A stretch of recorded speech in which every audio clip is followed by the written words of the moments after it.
Paul, are we good to go?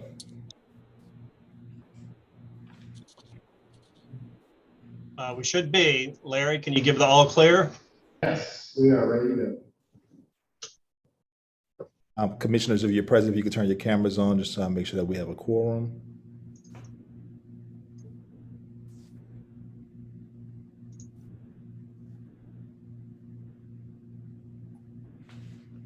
Grizzly.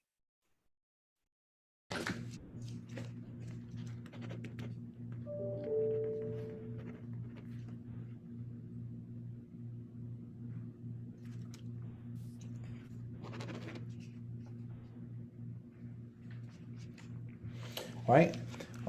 At this time, on July 13th, 2021, at 1:39, I'll call the CPC meeting to order. At this time, we'll start with a roll call of all commissioners present. Commissioner Alexander, Present. Commissioner Brown, Present. Commissioner Long, Present. Commissioner Steeg, Present. Commissioner Stewart is present, Commissioner Weberg, Present. and Commissioner Whitney. Present. All right. Am I missing a commissioner? All right, if not, let the record reflect 1, 2, 3. We have 7 commissioners present. At this time now, I'll read the special public hearing rules for the CPC into record. Order of business. The order of business at the hearing shall be as follows. Call to order and roll call with recording of members' presence, approval of minutes, reading of the hearing rules, presentation of docket, staff presentation, applicant presentation, questions from members, a recess for 30 minutes for public comment, consideration of the docket, public comment, rebuttal by the applicant, questions from members, voting, and then adjournment. Presentation of docket. The order of business for each docket shall be as follows. Presentation by the City Planning Commission staff, presentation by the applicant and their representatives. The appellate or the applicant may appear on their behalf or be represented by a duly authorized agent. Only one representative may speak on behalf of a request and must pre-register with the staff of the City Planning Commission. Other representatives or speakers may sign up to provide comments during the public comment portion of the meeting. The applicant shall be allowed a maximum of 2 minutes. Questions from members. The members will have an opportunity to ask questions of the staff or applicant. Recess. The commission board shall take a 30-minute recess to allow members of the public to comment. Public comment. Rules. Only written public comment will be allowed. Live public comment will not be allowed.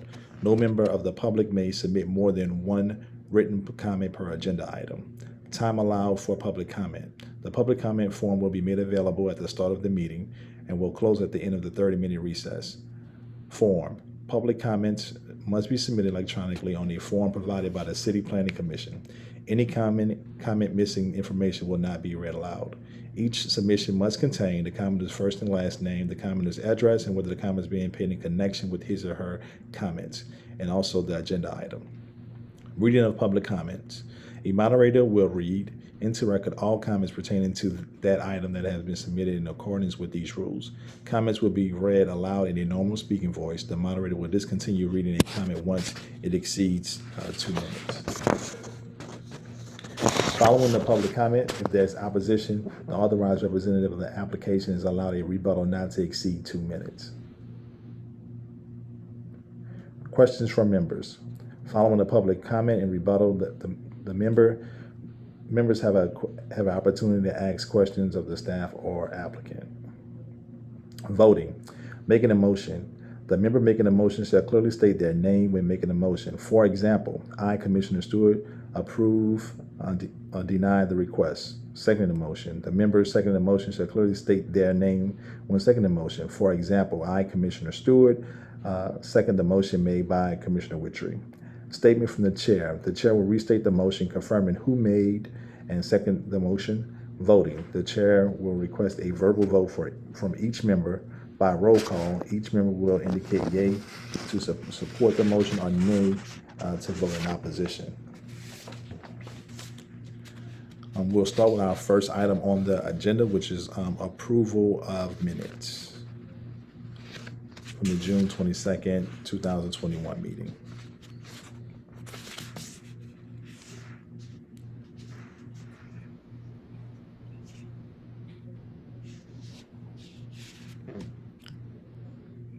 All right, is there a motion for adoption of the minutes from June 22nd? Commissioner Witry will make a motion to adopt the minutes from the June 22nd meeting. All right, is there a second to that? Commissioner Stiegel, second. Commissioner Witry for adoption of the minutes of the June 22nd, 2021 meeting, seconded by Commissioner Steve. Is there any further discussion on that motion? Is there any further discussion on that motion? There's no further discussion on the motion. I'll call the question. Commissioner Alexandra. Yay. Commissioner Brown. Yes. Commissioner Lund. Yes. Commissioner E. Yes. Commissioner Stewart, yes. Commissioner Weberg and Yes. Commissioner Witry. Yes. All right, unanimous support, and the motion is passed for approval of the minutes. Which brings us to our second item on the agenda, which is zoning docket 04421.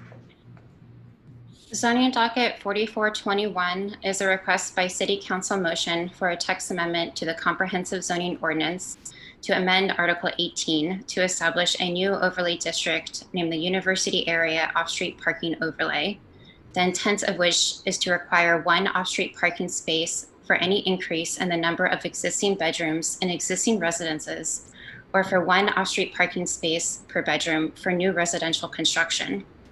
In other words, a newly constructed two-family residence with 2 bedrooms in each unit would be required to provide 4 off-street parking spaces.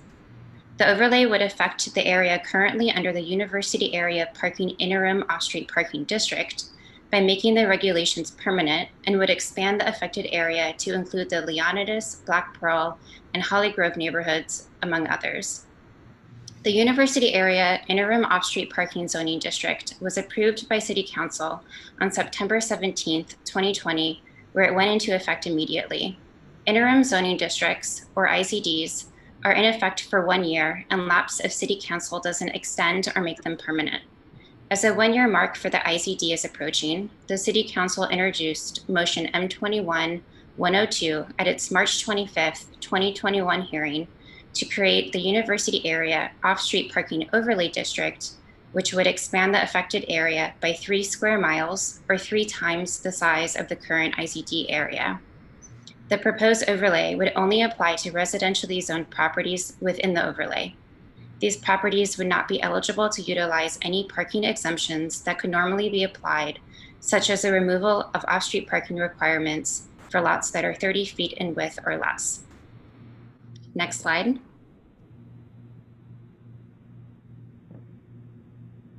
The proposed overlay district would allow properties seeking relief from the overlay requirements to seek a variance. This is in contrast to the current IZD, which requires applicants to seek an appeal, which is a more expensive and lengthy process. In the past year, the CPC staff has received 6 appeals for the IZD requirements, and all 6 were approved by City Council. The proposed overlay also contemplates the exemption of properties with a homestead exemption. The staff finds several issues with this proposed exemption. The first is that it precludes any new construction, as homestead exemptions cannot be tied to a house that does not exist. Secondly, the exemption would only apply to existing residences with a homestead exemption seeking to expand and add additional bedrooms. This expansion could take place, and the homeowner could subsequently sell the property, or the homeowner could rent out the individual bedrooms to multiple people who have cars while residing on the property. This text amendment was deferred at the June 8th City Planning Commission hearing as CPC staff learned that Councilmember Giarrusso was working on a new definition for bedroom. The proposed definition is ambiguous and problematic. It would include nearly any room in a residence that is not clearly a kitchen or bathroom, including rooms that have a closet, in-suite bathroom, are adjacent to a bathroom, or a room with a plug-in cooling or heating unit.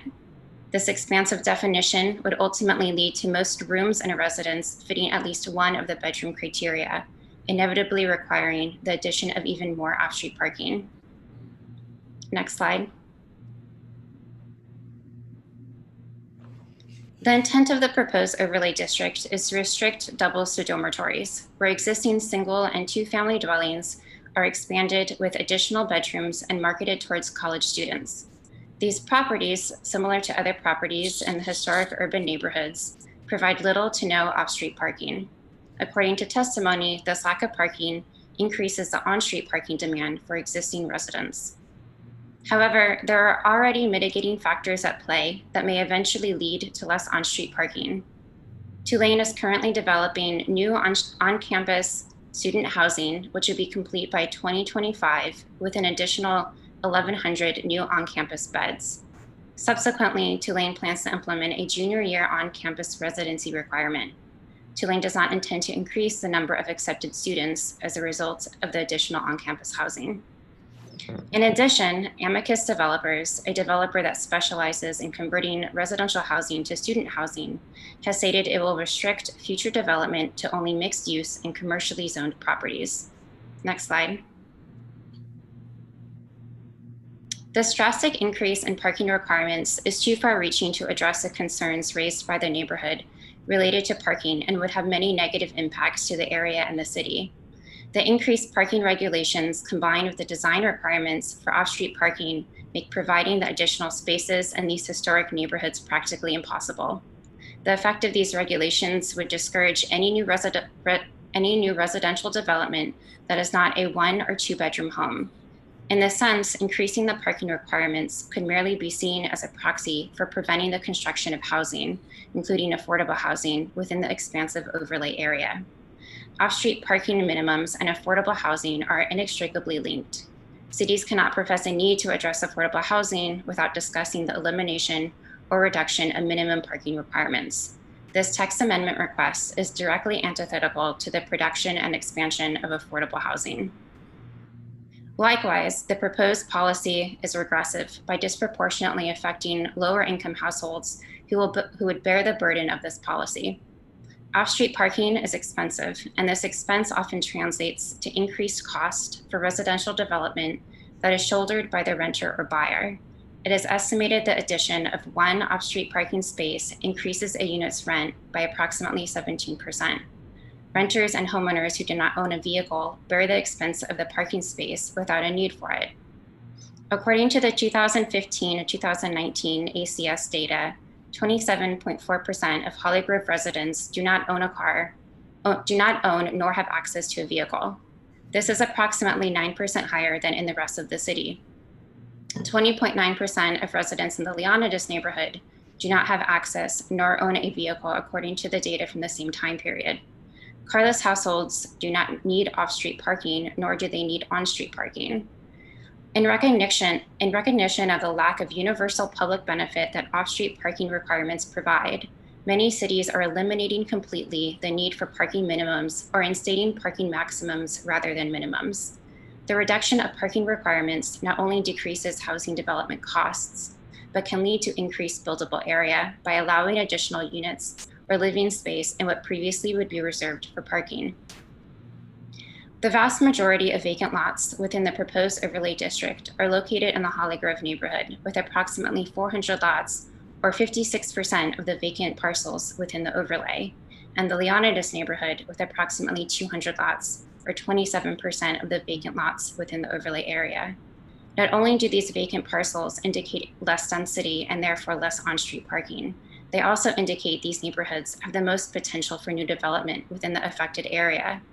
Due to their high vacancy percentage, these neighborhoods would also be affected the most from the proposed overlay district by stymieing residential development.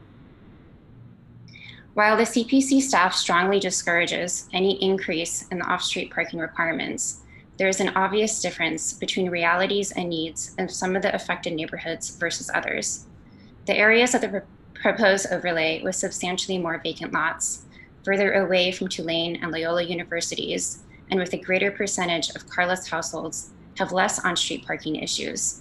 The regulations would instead exacerbate and perpetuate vacancy rates but would not affect a non-existent parking problem.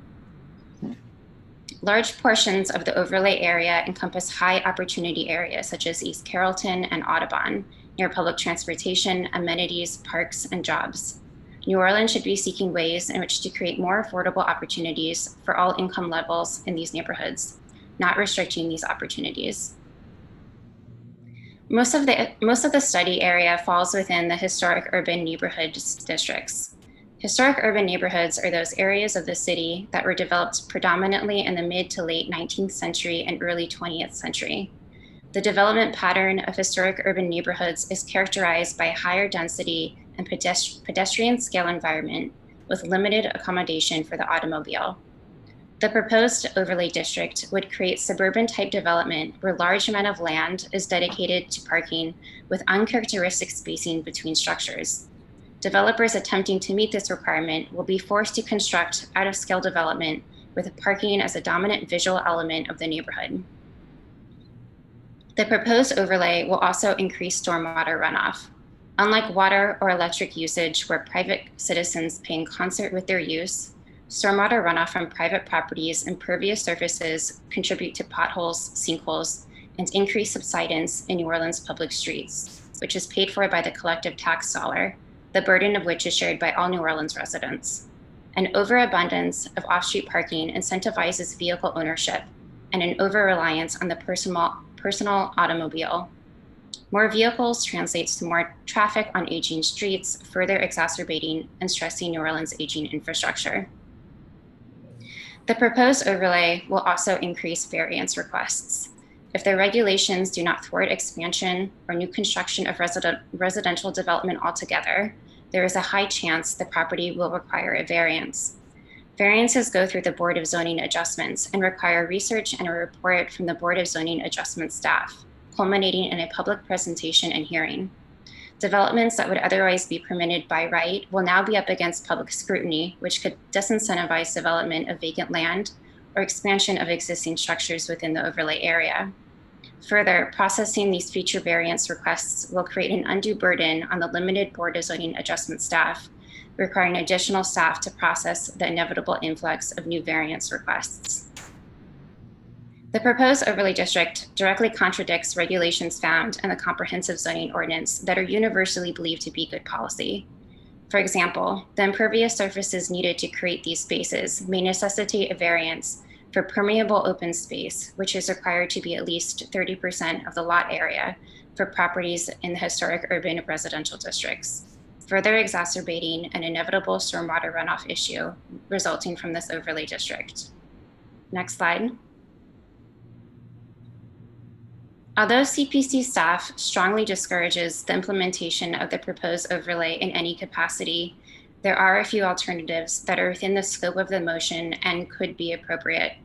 For example, the overlay could instead require an additional off-street parking space if the development has over 3 bedrooms per dwelling unit.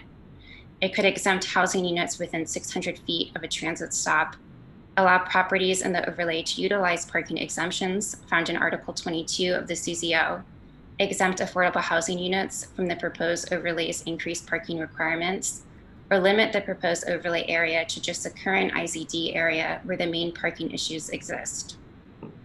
However, should City Council approve the proposed overlay district in any form, other neighborhoods that experience a dearth of on-street parking could lobby for similar measures in their neighborhood, creating a tenuous situation where many parts of the city may be completely barred from new residential development and unable to accommodate affordable housing. As many cities throughout the country are either completely removing off-street parking requirements or implementing off-street parking maximums, the proposed overlay district would enact policy that cities around the country recognize as harmful to development, the environment, sustainable progress, and equity. For these reasons, the CPC staff recommends denial of zoning docket 4421. All right, thank you, Rachel. At this time now, do we have a member representative from the City Council present to speak on this motion?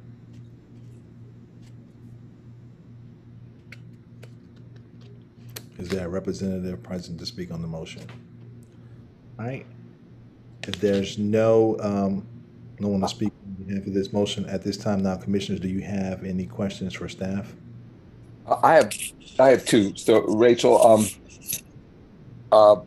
if I think I know the answer to this one, if the motion were limited to the current IZD area, would the staff recommendation still be for denial? Yes, it would be. And why was do you know why the area was increased to include Holly Grove and Leonidas and to go beyond the current IZD area? We believe the reason, this is talking with neighborhood associations, is due to Holly Grove's proximity to Xavier. So it was encompassing more areas that were closer to other universities. Mr. Stieg, if I could just add to that, that it was based on more of a fear that this could happen in other neighborhoods, not necessarily that it was happening. Okay, but the people that we've heard from time to time over the years that have been most concerned about this, I don't recall hearing it from anybody outside of the two-lane area. I don't recall anybody from Holly Grove or Leonidas expressing concern about doubles to dorms. Am I wrong about that? You're not wrong. Okay. And you mentioned certain measures that might make this more palatable to the staff. Is there? I guess what I'm trying to do is understand what would earn staff's recommendation of approval. Any of those measures that you mentioned, increasing the number of bedrooms to 3, for example. Is there any permutation combination of measures that would make this acceptable to staff? No, yeah, the measures that we put in place are the alternatives that we thought of were mitigating measures, but we strongly recommend against any type of increase in off-street parking requirements across the board. Okay. All right. So, and I will direct this question to both Mr. Rivers and also Ms. Burke. I understand that that this is a particular issue in a particular neighborhood, and the CPC has been, I know, an ear for residents as opposed to the concern, and also the council member's office. But I guess the way that this has come through city council motion, have we had an opportunity to talk to the council member office, all the neighborhood associations, to kind of give them what was digested in this report, or is it just the first time publicly that they will be having the opportunity to see that CPC came back with a denial on it? So I can speak to that. We have had a number of conversations with both council members' office as well as neighborhood groups, going back to before the IZD was first instituted.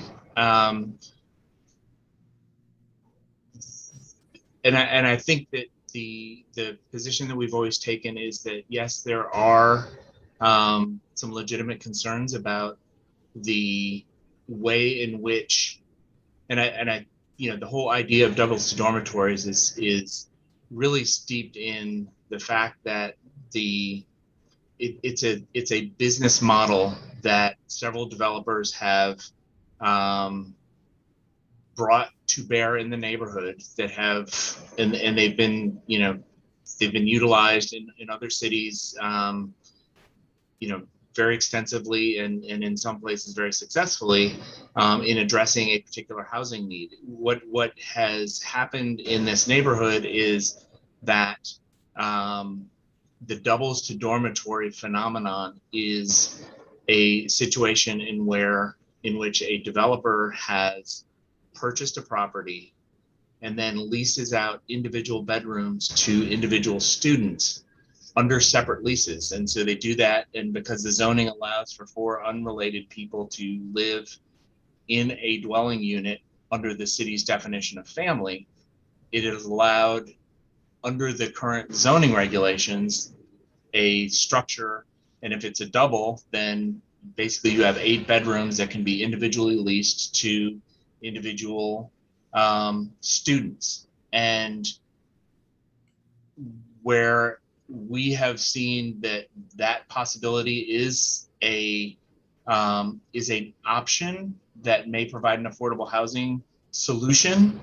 What has happened in this neighborhood is that it's turned into a business model that is targeted very wealthy students and has turned existing small doubles into very large adaptations, adaptive reuses, and has been very jarring for a lot of the community. The reality, though, is that this is not a parking issue, although the neighborhood has historically had parking issues because, lots of students live in the neighborhood, whether we're talking about new buildings or new construction or not. The specific things that we have recommended, such as historic district designation, which will deal with the design issues that have been raised, enhanced parking regulations, which on-street parking regulations, which would help address some of the parking concerns that have been explained. All of those have been offered time and time again and discussed time and time again, and the neighbors have really not been supportive of it.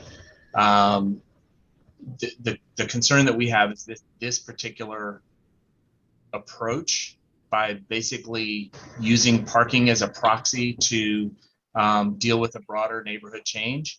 It really does undermine a lot of very important planning policies that are built into the master plan, from stormwater management to equity, to housing, to affordability, to neighborhood character, housing opportunities, the whole 9 yards. So yes, we have had lots of conversations. Our recommendation is not coming as any surprise to any of the neighborhood groups or to the council members. You may recall that when the IZD came through, City Planning Commission staff, as well as the City Planning Commission, had recommended denial. So this will not be a surprise in any stretch of the imagination. And we are still, and always have been and always will be, open to continuing the conversation and working towards a more reasonable solution. All right, and Mr. Rivers, and those alternatives from CPC, those recommendations were given to both the council member's office? Correct. Thank you. All right, any other questions for staff as it relates to the zoning docket? Commissioner Lyon, I have a question for Executive Director. Mhm. Could you give an example of the on-street parking regulations that would help to mitigate this problem? Sure. One of the things that we had suggested was, there's currently a parking, a neighborhood parking restriction that basically you can, unless you have a sticker on your card as being someone from the neighborhood, you can't park more than a couple of hours on the street. What we have in the research that we did, and we did a study between the IZD and between this zoning docket being submitted, we were also asked to do a study. And one of the things that we looked at there was the whole regime that exists on parking. And what we found was a number of things that really the regulations that exist do not provide a disincentive for students to park on the street. So basically, if you show that you are a resident, you are entitled to have a sticker. What we are suggesting is maybe limiting the number of stickers per household, per unit, so that instead of having, in a D2D situation, having 4 stickers issued for a dwelling unit, and if it's a double, having 8 for any property. Limit the number, increase the cost of it so that it is more cost effective to actually park on campus as opposed to on street, or to use mass transit. Yeah, I think there are, increase the enforcement and the ticketing that takes place above and beyond what is currently done. Increase the fees across the board so that again, so that it's more cost prohibitive to have a car and park it on the street as opposed to other types of things. Those are some of the suggestions we had that could more specifically address a parking issue without just simply requiring more off-street parking that causes a whole lot of other issues. Right. And if it's not too involved, how might historic district designation dissuade extra parking? Sure. So one of the concerns that has been expressed is, the whole concept of D2Ds is, and the whole, the nickname stems from the ability for a developer to purchase a small double with, say, 2 bedrooms on each side and construct a huge addition that results in the double going from 2 bedrooms on each side to 4 bedrooms on each side. And then and the designs that have been utilized to do that have been very jarring. But there's no design review to ensure that that the design of the additions or the enlarged structure is in keeping with the character of the neighborhood. So that's it's that would address the aesthetic concerns that have been raised, because there would be a design overlay that would be regulating the design, the architecture that is being utilized, as opposed to and hopefully resulting in structures that weren't so jarring and weren't so inconsistent with the overall neighborhood character.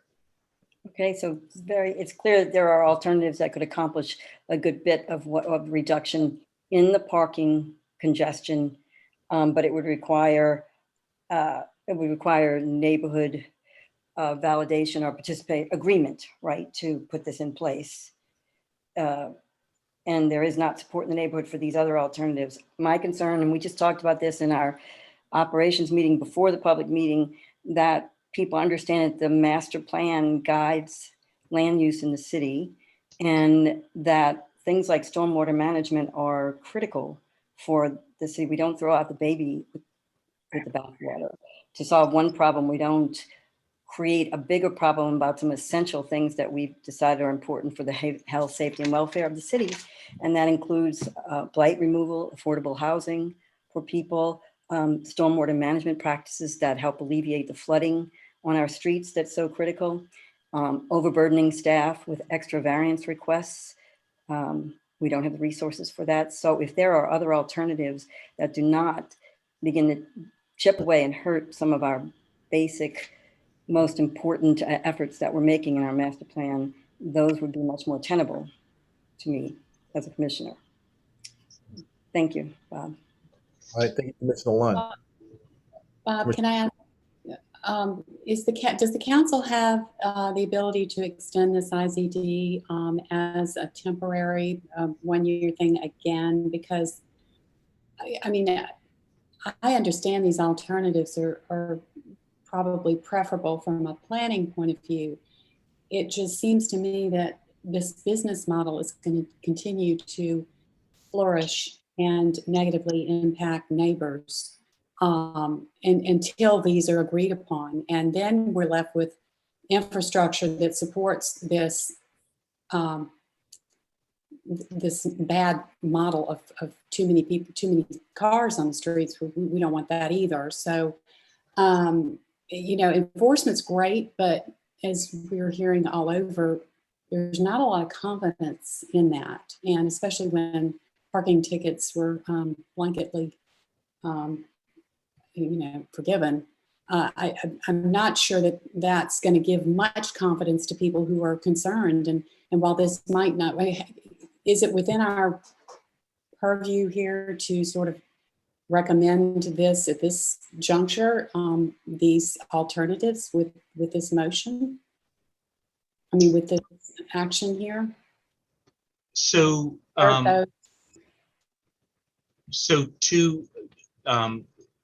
the first question you asked was, can it be extended? Can the IZD be extended? And the answer to that is yes. The first year has not lapsed yet, and the council has the authority to extend it for 2 additional 6-month periods, so up to another full year. So that certainly is something. I think that, from our perspective, and I agree with, to the extent that this business model is out there, I do think that from what we have heard anecdotally is one of the largest developers who's been most actively involved has scaled way back because of the neighborhood opposition. Doesn't necessarily mean that it can't spring back up again, but my understanding is that the activity has died down some. I think the concern that we have most of all is that we're all for finding solutions to legitimate problems, and this is certainly a legitimate problem.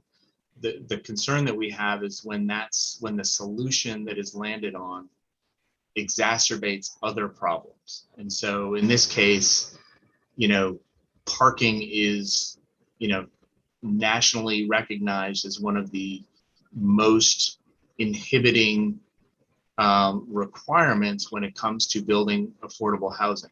And so most communities nationwide are going in the opposite direction of, in terms of requiring parking because of that fact. And so to have a solution that actually adds parking requirements, that is either going to result in more paving and worse stormwater management, more paving and more damage to the neighborhood character, or because these are historic lots and they're small and you can't always put lots of parking on it, but to basically say that we're going to increase the parking requirement, we're going to curtail the ability to get variances from that parking requirement.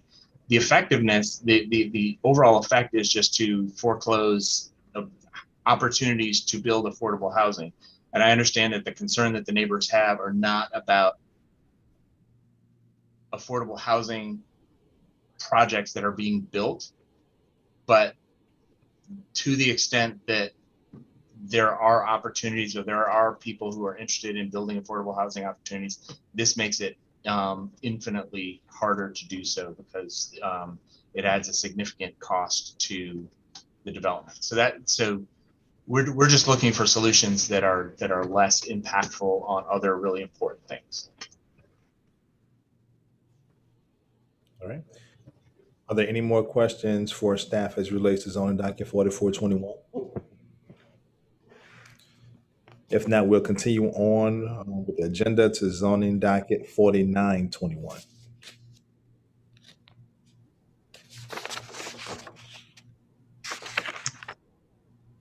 And we don't have a slide for 4921. I apologize. 4921 is a matter that was deferred from the previous meeting. It is an application to install a bar within the ground floor of an existing commercial structure at on Payne at just off of Downman. And so the property is zoned light industrial. In general, light industrial zoning allows for bars, but in this case, there's an overlay district that extends along Downman and Payne, and which allows bars only with conditional approval. And so that requires the conditional use application here. The staff finds that the opening of a bar at this location makes sense. It's a commercial structure. It's over 400 feet from a residential structure, from any residential zoning, and it's wrapped by industrial and commercial zoning to either side, and then the lake is across Hain Boulevard. So there's not the proximity of the use to residential surroundings that may require, a concern about offsite impacts.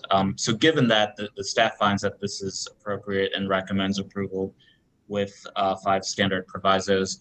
I will note that this was deferred from the previous meeting because a notification sign had not been posted.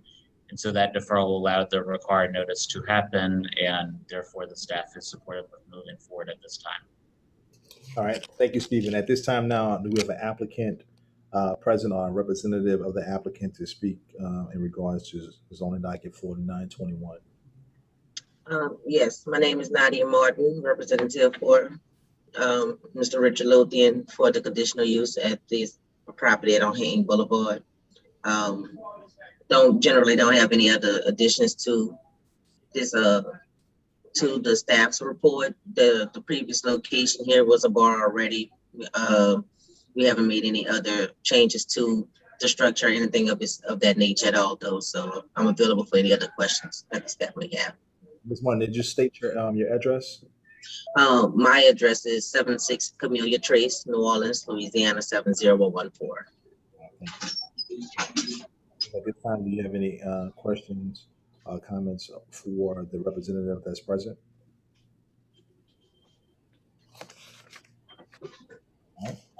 No comments or questions for staff or for the representative. We'll continue to move on in our agenda to zoning docket 52.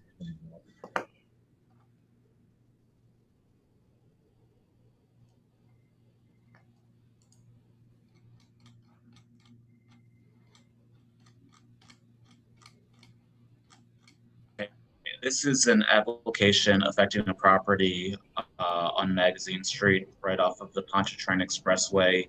It's zoned HUMU, which is a mixed-use zoning district that extends along the expressway and includes parts of Magazine and other formerly industrial portions of the Lower Garden District. You may recall that a couple of years ago, there was a proposal that was quite contentious to use this as a type of theater venue. At the time, the venue was approved with restaurant and bar components. Since then, the development plan has changed slightly. One of the front retail units is to be peeled off and used as a standalone wine bar, or wine shop, I should say. That requires conditional use approval in this zoning district. And so this application is to allow the approval of that standalone wine shop. Relatedly, the entertainment venue itself is to be downsized in scale, and so this also makes that modification, adjusting the approval of the second use, which had been approved a couple of years ago, to allow this space to be used as a wine shop. The staff does not find this to be problematic. It's not a substantial change in use. What had originally been planned to be a bar area is now to be a standalone facility.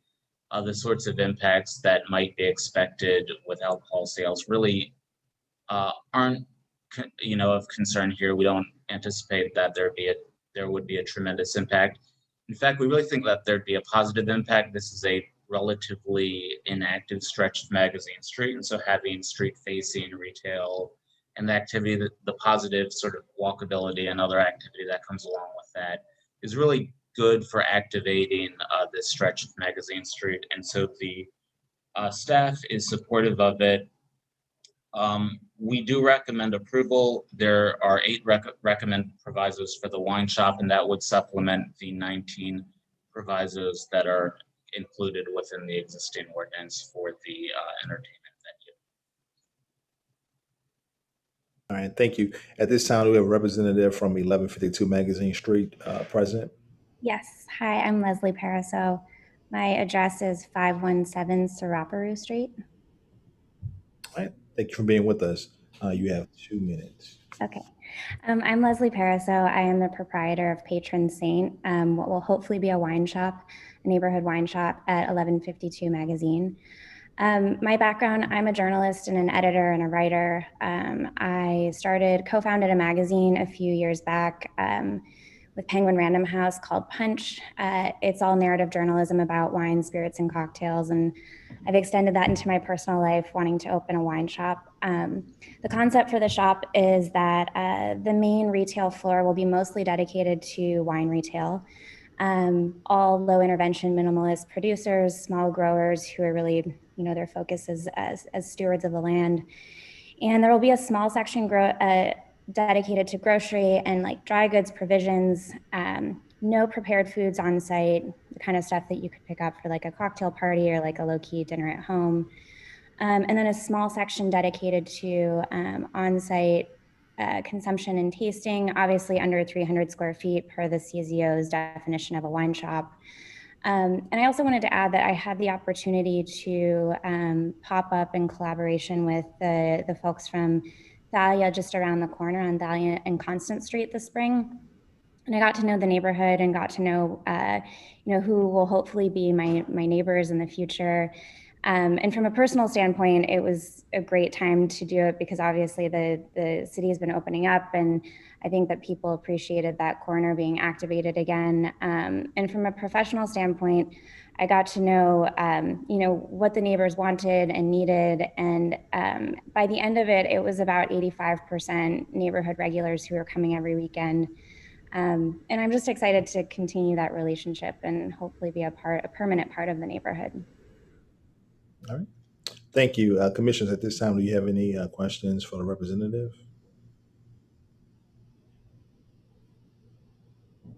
All questions for staff? All right, there are no questions. Thank you for being here. We'll continue the agenda to zoning docket 5321.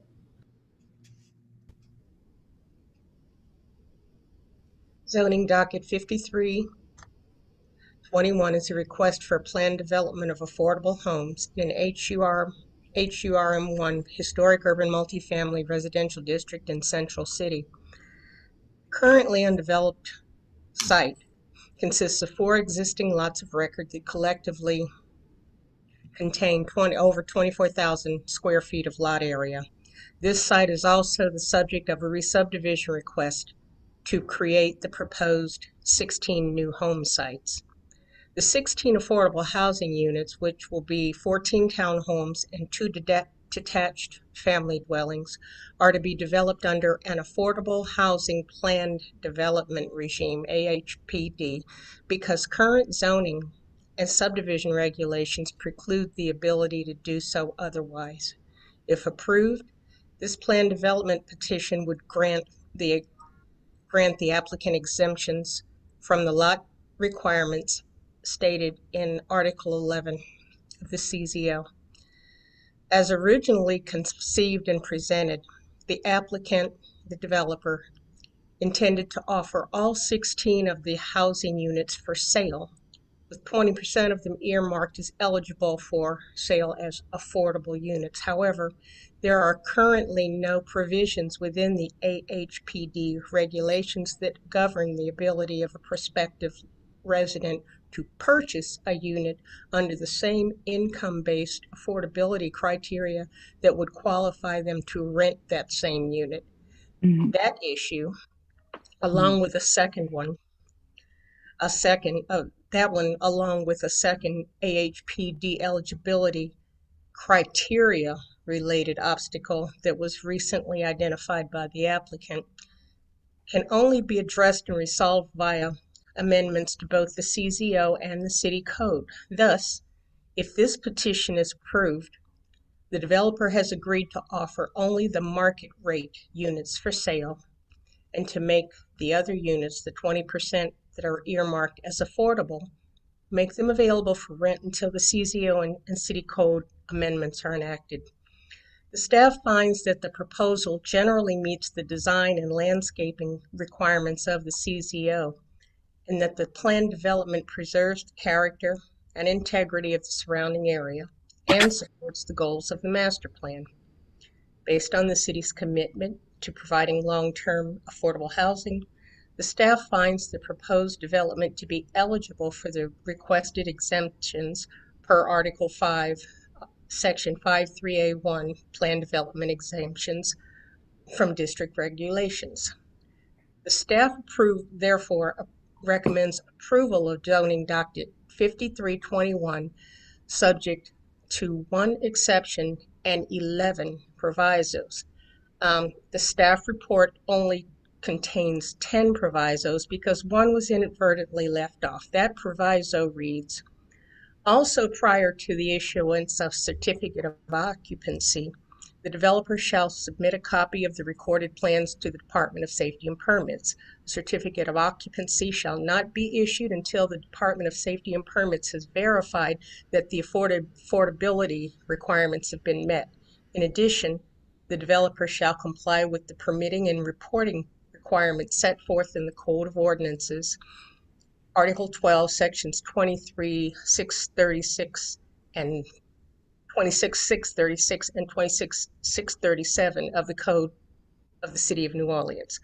The staff also wishes to revise the wording of proviso number 2A so that it will read, affordable housing units shall be either rental affordable housing or homeownership affordable housing and developed in accordance with proviso 10. All right, thank you so much. At this time now, this request was made by City Council. Do we have a representative from the City Council to speak on zoning docket 5321? All right, at this time now, Commissioners, do you have any questions for staff as it relates to this zoning docket? I have a question.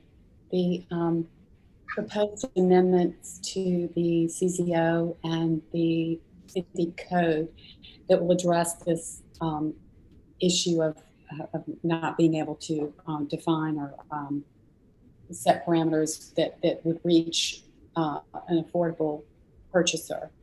I'm assuming that would be applying to other developments. It's not just for the 20% of these units. I mean, certainly there's more reach than that. Yes. Commissioner Brown, I can speak to this. I do want to note that the applicant, the property owner Van Joins is on the line, and so I assume he wants to present his proposal. Yeah. But to answer your question, the zoning ordinance does contemplate that home ownership can occur through the affordable housing plan development. It's just that the implementation measures of that haven't been developed. So once CZO and city code amendments happen in the future that allow that to happen, that will apply both to this specific property, but to other properties throughout the city through the affordable housing plan development process. Thank you. Thank you, Mr. Kroll. Mr. Stewart, do you mind if I present on behalf of the development team? Sure, that's fine. Thank you. My name is Van Joins. I'm with VJ3 Holdings. We are the property owner and developer for this project. My background is I have been in affordable housing development here in New Orleans for the past 15 years, both doing for sale affordable housing, market rate housing, and multifamily affordable development. I think what we've seen post-Katrina is that there has been a huge gap in terms of affordable homeownership opportunities in high-income neighborhoods. And the concept for this development was really brought on by the intention of utilizing the inclusionary zoning, the voluntary inclusionary zoning regulations for sale housing developments. At the time that I included this, put this proposal forward, there was a piece of legislation regarding the Browns Dairy zoning overlay that I based this, the affordable housing density bonus on. that did not pass through the city council. And so because of that, I've been working closely with Mr. Kroll, as well as Kelly Butler, Mr. Rivers, and really the entire team at the city, who I think really has the vision for this exactly right. So the hope for this is that we are able as a team to create a methodology, not just for this project to get developed, but for other developers to follow suit and utilize this density bonus in order to develop more affordable units that will remain affordable in perpetuity through this density bonus. So big picture, our hope and goal with this development were threefold. Number one, to develop green buildings. And I had partnered with a startup company called Shibuya Systems to build their first house in the city of New Orleans. We are actively under construction with two, or are about to start construction on two more, and really wanted to utilize their same system of extremely green buildings to extend that and overall lower the cost of homeownership on this development site. Furthermore, another key part of this is while we are getting a density bonus for townhomes, by right, you could develop up to 20 multifamily sites or condos on this development. The problem with condos is, as many realtors will tell you, you can't, as a first-time home buyer, you can't get FHA or Fannie Freddie financing on a condo. Instead, you have to have all cash buyers or individuals to come in to be able to buy condos. And those are simply just not affordable for low-income individuals. So while we could develop more units using condos, and by right, the intention of this is to develop this as townhouses, which allows for first-time home buyers to get Fannie Freddie FHA financing on every single unit, so that not only do we reserve 20% of the units affordably, but this is also, even the market rate units will be more accessible for first-time home buyers who want to buy and own in this quickly developing neighborhood between St. Charles and O.C. Haley. Finally, we've really gone through a lot of trouble to make sure that this project fits within the neighborhood, keeping the live oak tree that's on site and making sure our plans are in line with HDLC recommendations for the project. All right, thank you. That ends your time. Commissioner, at this time now, do you have any questions for Mr. Van or questions for staff as it relates to zoning docket 5321? Commissioner Witry has a question. I just wanted to verify these to be feasible from the ground of townhouses. Commissioner Witcher, I'm not sure if the internet connection.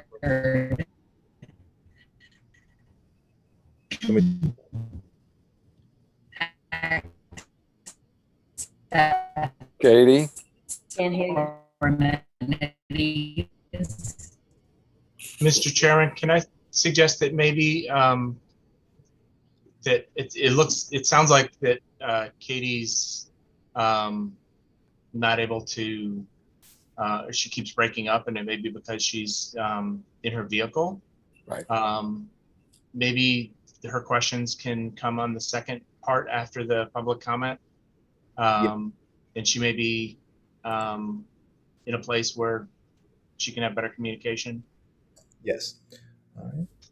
Yes, we will hear Commissioner Witry's question later. And if Mr. Van, if you stay down after our recess, at that point, when she's in a better location where she can ask her question, if you just stay around so she can pose that question to you, okay?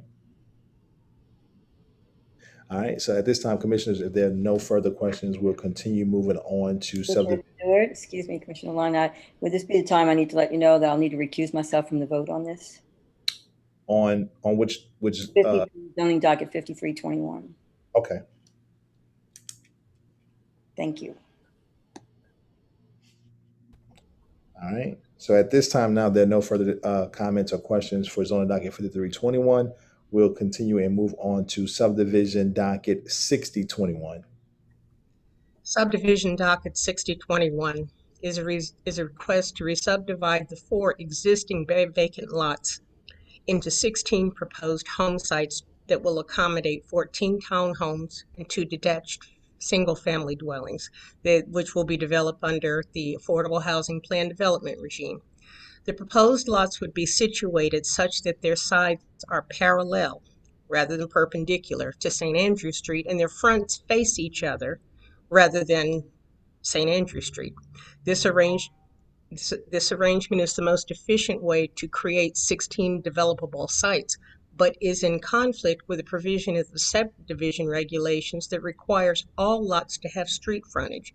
A waiver of that requirement is sought as a part of this application. Although most of the proposed lots fail to meet one or more of the dimensional requirements for townhomes in the HURM1 zoning district, this subdivision petition is intended to be considered in conjunction with the previous conditional use petition to permit a planned unit development of affordable townhomes. Planned development seeks to create affordable home ownership opportunities by creating relatively small affordable lots. And as a part of the planned development approval, the City Council may grant waivers to accommodate said development so it may include waivers to permit creation of the proposed smaller lots. Since the proposal facilitates and promotes the land use goals of the master plan, which are the public benefit of long-term affordable housing, the staff is supportive of it and recommends the imposition of the provisos necessary to ensure all aspects of the re-subdivision are in accordance with the regulations and all other applicable requirements. Accordingly, the staff recommends tentative approval of subdivision docket 6021 with final approval subject to 1 waiver and 6 provisos. All right, thank you. At this time, we have the applicant present, our representative of GCHP, Andrew LLC present.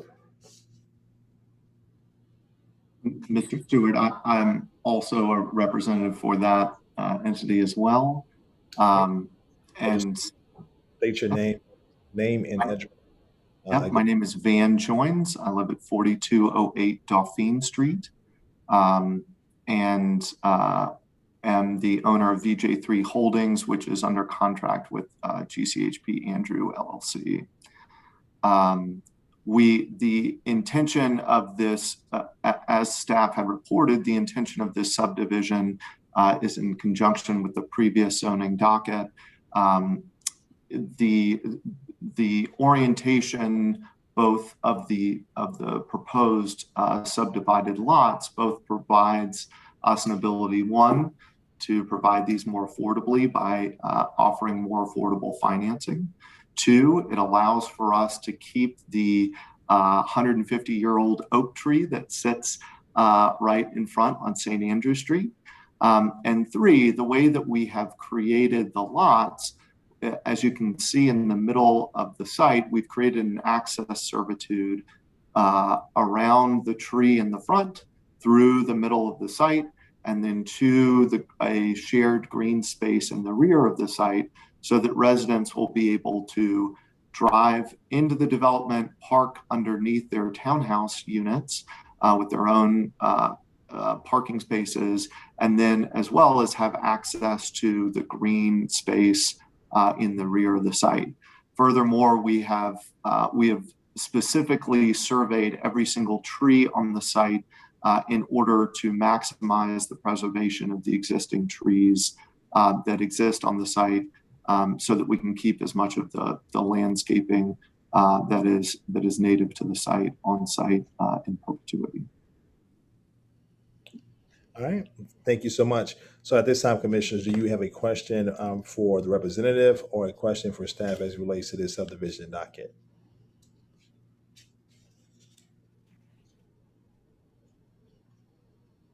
Any questions or comments? If there are no questions or comments, we'll continue on with the agenda to zoning docket 5421.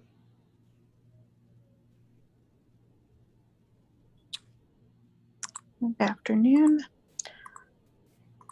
All right, so I'm unable to share my my video today. The zoning docket 05421 is a request for a conditional use to permit a neighborhood commercial establishment in an HURD2 district. The subject property is located at the intersection of Cleveland Avenue and South Lopez Street in the Mid-City neighborhood. The site consists of one lot of record with an area of approximately 2,334.60 square feet. The site is developed with a 2266 square foot single story, 3-unit facility, which includes 2 residential units and a commercial unit that is currently being leased by a nonprofit organization who uses the space as an office. The owner of the property wishes to allow other organizations, such as those that are within the permitted uses of the neighborhood commercial establishment, the ability to also lease the space. The conversion of the subject site into a neighborhood commercial establishment could be seen as a benefit to the surrounding properties, as it would allow the property to be used commercially as it has been historically. The proposal also meets all of the approval standards in Article 4 and is consistent with the master plan. Any potential adverse impacts from the proposed use should be alleviated through the staff recommended provisos.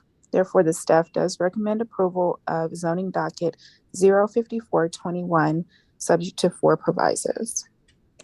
Okay. At this time now, the representative for zoning docket 5421, the applicant present to speak on the zoning docket. Yes, that's me. Hello. My name is Sophia Dietzel. I live at 524 4th Street. And me and my husband, we are the owners of the property. And as already said, this property used to be used as an office from the previous owners, which also had a conditional use permit, which they did not renew. But we want to bring that back into the community. We would like to provide a space for businesses and organizations that will improve the neighborhood. Our focus lies on businesses that have the best interest of the community in mind. As of right now, the New Orleans Mutual Aid Society is renting from us. They have been a great resource since the coronavirus breakout for any people in need. They're providing meals and information, and we want to help them continue what they are doing at the moment. And also in the future, we would like to establish a coffee shop or a specialty restaurant in that location when the current organization, NOMA, is ready to expand and move to a different location. Construction-wise, we would like to make the space more functional for the business as well for the customers.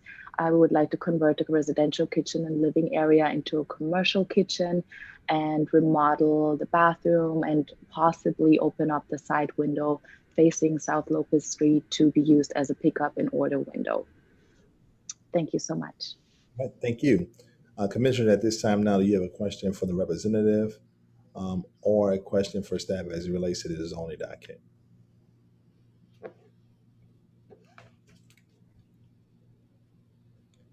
Are there any questions or comments? If there are no questions or comments, we will continue on and move to zoning docket 5621.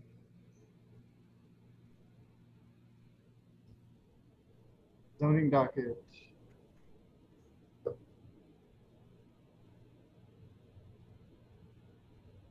Zoning docket 5621. I'm sorry, commissioners, can you hear me? Yes. Yes. Larry. Yes? Yes. Thank you. Zoning docket 5621 is a request by City Council motion number M21-155 for a text amendment to the comprehensive zoning ordinance to amend Article 4 to remove the requirement that the City Planning Commission review signage applications for properties located within corridor design overlay district. The adoption of the current CZO increased the design review responsibilities of the CPC by expanding the number and reach of design overlay districts and requiring design advisory committee review of development projects on private property in addition to public projects traditionally reviewed by the committee. 522 of the 1,145 design review applications received since 2015 were for the review of signs. Unlike its review of other design review applications, the CPC staff's review of sign applications do not result in any additional design reviews. The staff reviews sign plans to ensure they are compliant with the requirements of the CZO. Once approved, the applicant must then submit a permit application for an identical review with the Department of Safety permits, costing applicants time and money and putting a strain on CPC resources. Amending the current design review requirements for signs will create more efficiencies in the permitting process and eliminate unnecessary review processes for the public. The staff recommends modified approval of zoning document 5621. All right. Thank you. At this time, the applicant was the city council, so if we don't have a representative present, commissioners, do you have any questions or comments to staff as it relates to zoning docket 5621?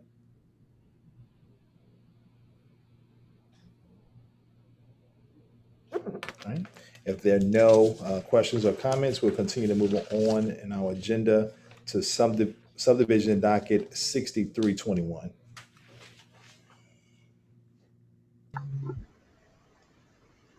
Subdivision Docket 6321 is a request by Home by Hand Incorporated to re-subdivide Lot A into lots A1 and A2 located in an HUB1 historic urban neighborhood business district. Lot A is currently vacant and it has its front yard, its smallest width, fronting on North Neal Street with its current side yard frontage facing St. Bernard Avenue. The applicant proposes to subdivide the existing lot, bisecting the parcel in half and reorienting its lot A's, creating a new shared property line measured 69 feet and 7 inches. The applicant has stated the purpose is to permit the construction of 2 single-family homes on the 2 new respective lots. It has been reviewed by Policy B in accordance with Article 3, Section 3.2.2 of the subdivision regulations, and would technically result in a reversal of Lot A's frontages from North Neal Street to St. Bernard Avenue via the proposed lots A1 and A2, a condition that has been interpreted to require review by City Planning Commission in accordance with Article 5, Sections 5.18, reversal of lot frontage. Article 5, Sections 5.1.8 sets forth the Commission's general disinclination to approve lot frontage reversals if they will result in rear yard abutting a side yard condition described above. However, Section 5.18 also contains an exception under which the particular lot arrangement may be approved, which generally allows the frontage result in a lot frontage on a major street. The re-subdivision would cause lots to face the major street in St. Bernard Avenue, which makes it acceptable and therefore would not be, and there would be no apparent hardship upon neighboring properties as far as the staff can tell. The staff finds the request approvable and does not interfere with the plan for the 20% of mixed-use low density future land use designation and otherwise meets the other subdivision and comprehensive zoning ordinance regulations and is eligible for approval. Therefore, staff recommends tentative approval of subdivision docket 6321 with final approval subject to 3 provisos. Thank you. At this time, now that we have a representative or the applicant present from Home by Hand Inc. Yes, sir. Mr. Stewart, this is Colin Felsman with Home by Hand.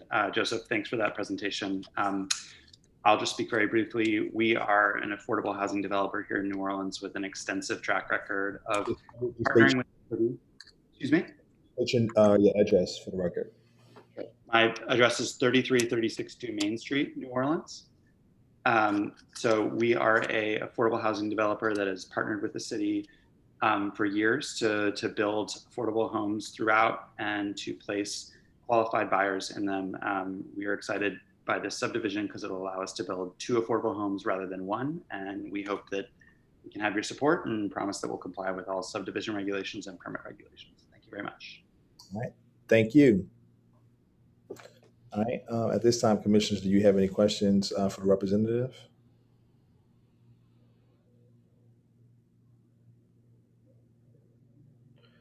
All right, if not, we'll move on to item number 10, consideration of a draft subdivision regulations, new business, which was recommended for deferral. Yeah, so there's a formatting error on the agenda. The subdivision regulations update item 10 we can go ahead with, and then the following items starting with 11 are recommended for deferral. You'll recall that you as a commission considered the draft subdivision regulations on June 8th. Since then, we have taken another look at the regulations and made changes on 2 topics. The first one has to do with lot size. The second one has to do with the sequencing of applications when lots proposed under a subdivision also have to be approved by the Board of Zoning Adjustments for zoning variance. So on the first topic, which is lot shape, you'll recall that what we presented to you previously was essentially to continue with the regulations we've used recently, where L-shaped lots, T-shaped lots, other irregularly shaped lots are divided into minor and major classifications, with the distinction between the 2 being based on how much of the original lot shape, the sort of dog leg component, the extension of the lot constitutes. And what we heard from you at the last meeting is that based on your experience with many applications recently, you have found that 15% threshold between major and minor to be too restrictive. What is it? To not provide flexibility to property owners as they seek to expand their lots, pick up green space, and the like. And so you asked us to take another look at the regulations and suggest some. Commissioner Stewart, I think your volume is on. So that's not that's not. Commissioner Stewart. Yeah. Okay. So the regulations, the changes that we've recommended are that instead of applying that same 15% rule citywide as we've done to date, we are suggesting that different sets of regulations be adopted in 3 categories. Number 1, there would be the non-suburban districts, which are, the historic core, historic urban, some of the commercial districts, basically most of the older parts of the city. In those districts, we would go from 15% to allowing 40% in terms of the relationship of the dogleg extension of a lot, the main rectangular portion of a lot, to be approved administratively. And that could be approved for lots that are the most conventional of the irregularly shaped lots. So L-shaped lots, T-shaped lots, the lots that are fairly typical in terms of what we see. For proposals that would create a dogleg that is over 40% or where there is an even more unusual lot shape, as you'll occasionally find, those would not be eligible for administrative approval, but could be approved by the commission under approval standards. And so this particular regulation will deal with most of what you have seen recently. Most of what you have seen is subdivisions in historic parts of the city that are residentially zoned. This will provide the flexibility that we think is desired by the commission to allow people to add green space, expand their lot in a way that's fairly reasonable and consistent with what you will see on the ground in terms of L-shaped lots, T-shaped lots, and the like. The second category is the central business district. In the central business district, there are no yard requirements whatsoever. Buildings can occupy the entirety of a lot. So what that means is that regardless of how a lot is shaped, the buildable area is the same. And so there's not really a reason for scrutiny of lot shape in those contexts because it doesn't have an impact on what can be developed on any particular lot. So given that we as a staff find that all lot shapes should be eligible for administrative approval in the central business districts, I will note that in the CB you see all manner of unusual lot shapes as is because, you know, the area was originally subdivided into small lots that with time and development have been assembled into larger sites. And the output of that is to create these relatively unusual lot shapes. So there's a lot of precedent already. And given that precedent and given the fact that the lots are entirely buildable area, there's really, again, not that need for scrutiny of lot shape. And then finally, the third class of regulations would be for the suburban districts. So this would include Lakeview, Gentilly, the suburban parts of Algiers, most of New Orleans East. Those neighborhoods that were plotted and developed after World War II have a highly uniform lot pattern where unusually shaped lots are in fact truly out of the norm. And so in those districts, we would continue with the 15% rule that we've employed to date, which allows for some tinkering with lot shape on the margins, but does not allow for any real substantive change to the shapes of lots. Anything that is beyond that 15% threshold would require commission approval. And so having said that, really it's no change to the substance of the regulations in the suburban parts of the city. So those are our recommendations for new regulations as it relates to lot shape. There's a chart in the memo that summarizes these changes a little bit better than I could. The other topic had to do with sequencing of BZA and CBC subdivision applications. This isn't something that you mentioned at the previous hearing, but it's something that has come up internally. And basically the issue is that if you've got a subdivision that creates substandard lots, the lots are too small in area, that requires two reviews basically. There's the subdivision review itself, which occurs through the Planning Commission, but the Planning Commission doesn't have the authority to grant variances to allow substandard lots. That authority rests with the BZA. So essentially what the Planning Commission can do is conceptually approve a subdivision with the approval contingent on the Board of Zoning Adjustments granting a variance of the zoning regulation.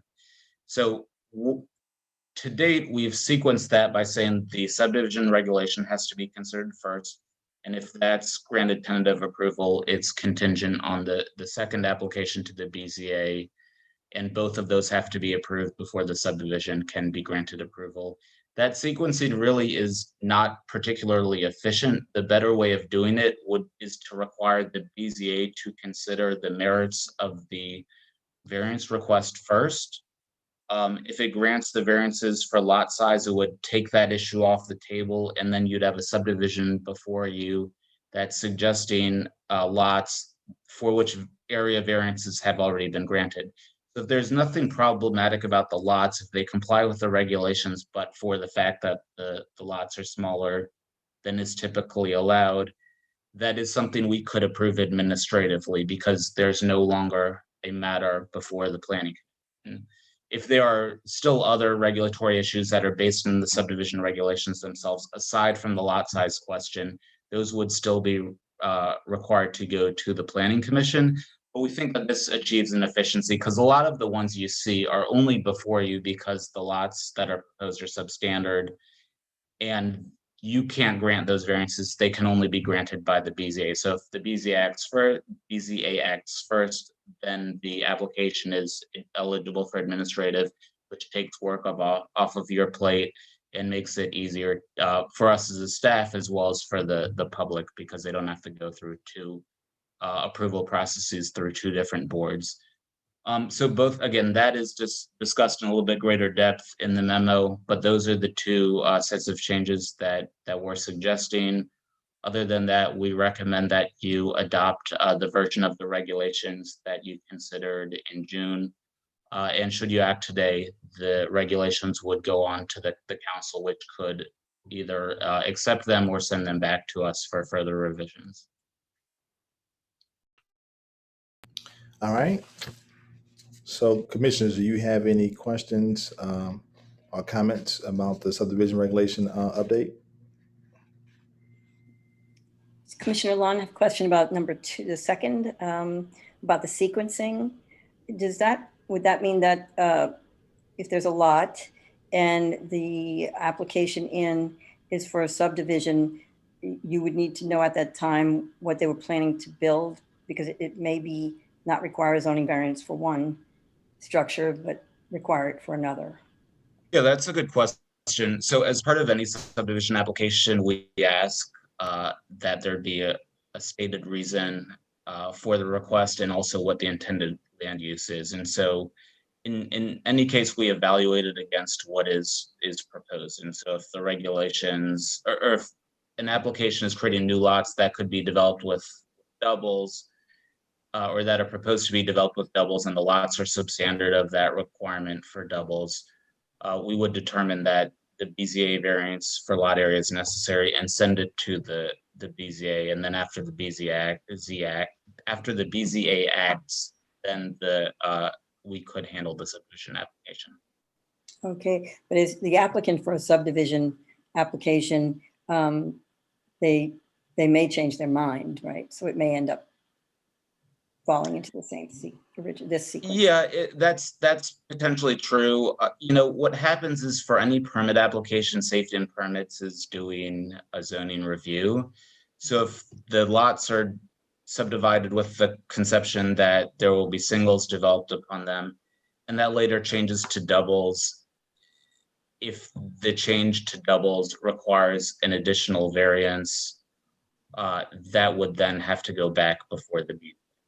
Okay, but I understand this would help make it more efficient for some of the applications, hopefully many. Yeah, I think it's gonna, by and large, it'll increase our efficiency because it's gonna make things eligible for administrative approval that to date have had to go to CPC, where you as a CPC you don't have the meat of the issue in front of you, so it doesn't make a whole lot of sense for you to see the application. Right, thank you. All right, any more questions or comments?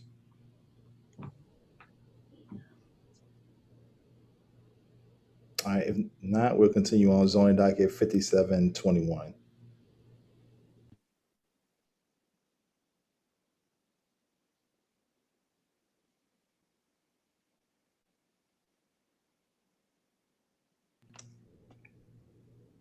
Yeah, I'm sorry. So the next items are zoning dockets 55, 57, 58, 59, 60, 61, and 62.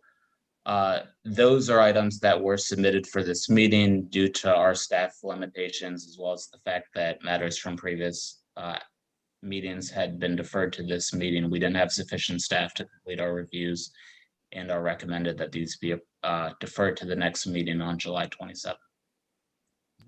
All right. Thank you, Stephen. Do we have any applicants for those on dockets or representatives present?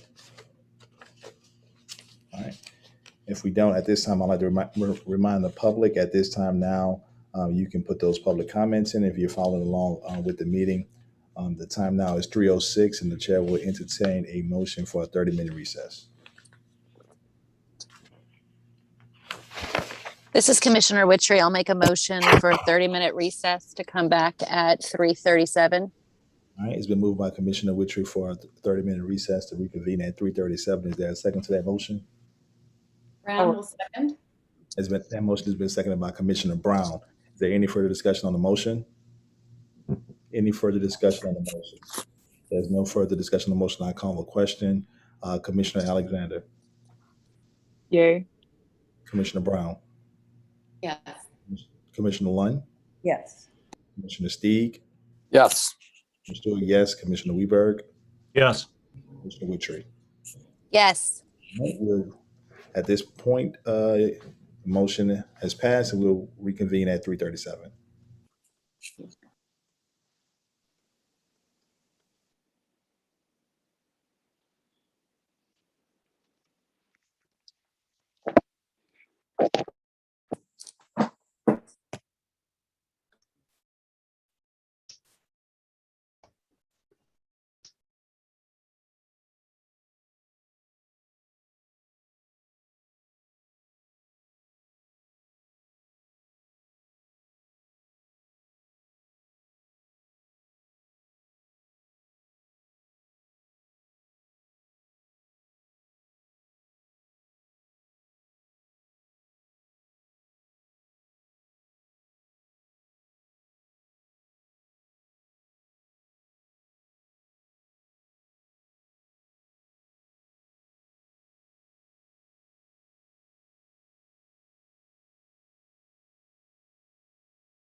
Did he not?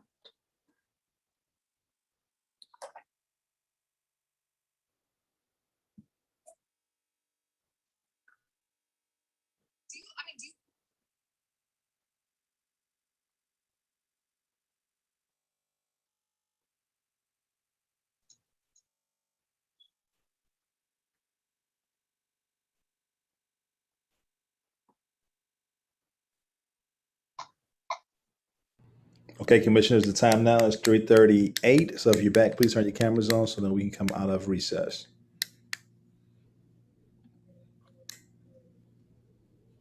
And Mr. Chair, Stephen's just going to need a couple more minutes to finish compiling the comments.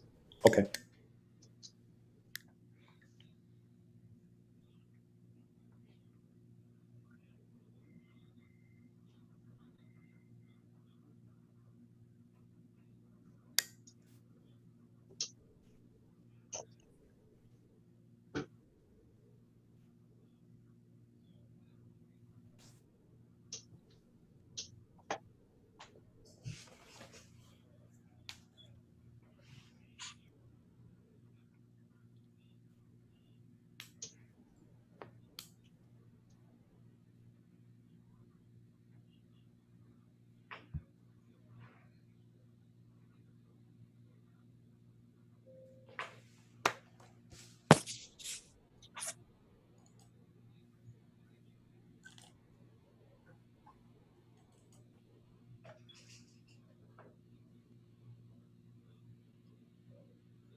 It looks like a lot of the comments are out of order, or maybe it's just the way I'm looking at it.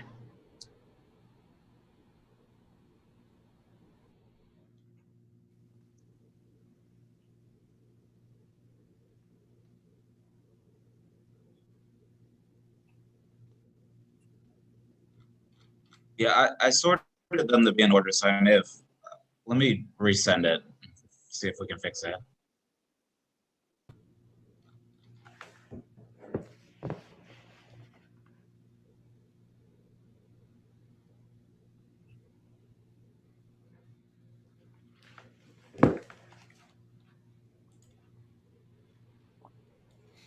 Okay, commissioners, at this time, Stephen is preparing the public comments. If you check your email, you should have received it. We're going to wait for another email so that they're all in order and we can group them properly. But in the meantime, the chair will entertain a motion for us to come out of recess. Okay. Commissioner Witry will make a motion to come out of recess at 3:42. All right, it's been moved by PM. PM. Katie's on with the city planning. Second. All right, it's been moved by Commissioner Witry to for us to reconvene at 3:42. Seconded by Commissioner Brown. Brown, is there any further discussion on that motion? If there's no further discussion on the motion, I'll call the question. Commissioner Alexander? Yes. Brown? Yes. Commissioner Lund? Yes. Commissioner Teague? Yes. Stewart, yes. Commissioner Weberg? Yes. Okay. All right. So, commissioners, if you look at your email, you will start reading public. And if Paula, you're ready, we will start with zoning docket 4421.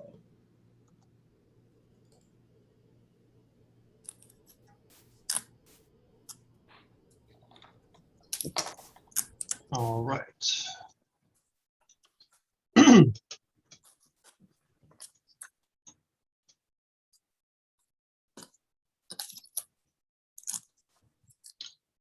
First comment is from Jonathan Kennedy, 7530 Garfield Street, in opposition. My family is working through the permitting process to add a bedroom to our 500 square foot house, and this will delay my progress and cost us money we don't have. Please include a homestead exemption clause to allow homeowners to add to their homes without additional parking requirements. Next, from Alex Possark, in opposition, 1625 North Villery Street, representing Ride New Orleans. We, the 154 undersigned New Orleans residents, ask that the City Planning Commission to reject zoning docket 4421 at the July 13, 2021 City Planning Commission meeting. While zoning docket 4421 is intended to address concerns raised by some residents around quality of life disruptions from off-campus student housing, the remedy proposed by zoning docket 4421 would not solve the problem at hand and would in fact harm two key priorities for the city of New Orleans: the production of affordable housing in a range of neighborhoods and the delivery of efficient and equitable public transportation service. Zoning docket 4421 would make housing more expensive to produce in the affected areas, effectively locking out potential buyers and renters below a certain income level. It would incentivize car use to the detriment of transit riders, make walking to transit more difficult, and by effectively freezing out new transit-reliant neighbors, would make it more difficult for the RTA to provide robust and reliable transit service for neighborhoods in the affected areas, but also incentivize more pavement and curb cuts, creating a less safe environment for pedestrians, enhance the urban heat island effect, and put at risk the historic built environment of many of our oldest neighborhoods. Parking regulations such as this are used nationwide as a form of modern day segregation, something that has a long and sad history in New Orleans and something that the current leadership of the city has rightfully pledged to defeat. Please make sure we do not set a precedent that we will regret in the coming decades. Please reject zoning docket 4421 and make sure that zoning policy is not used to worsen many of the glaring inequities in our city that we are all fighting against. Sincerely, Alex Forrest, Executive Director, Ride New Orleans. Next, from Seamus McGuire, AIA, 3922 Perrier Street, in opposition.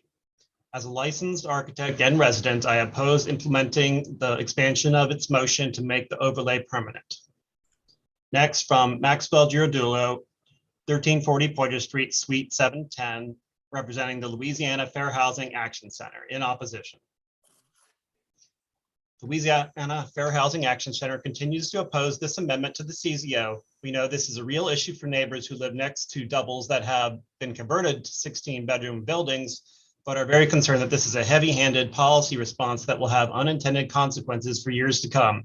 The current practice of converting doubles to student housing likely increases prices for those units, but the solution of requiring parking spaces for new bedrooms will also increase construction costs and housing prices.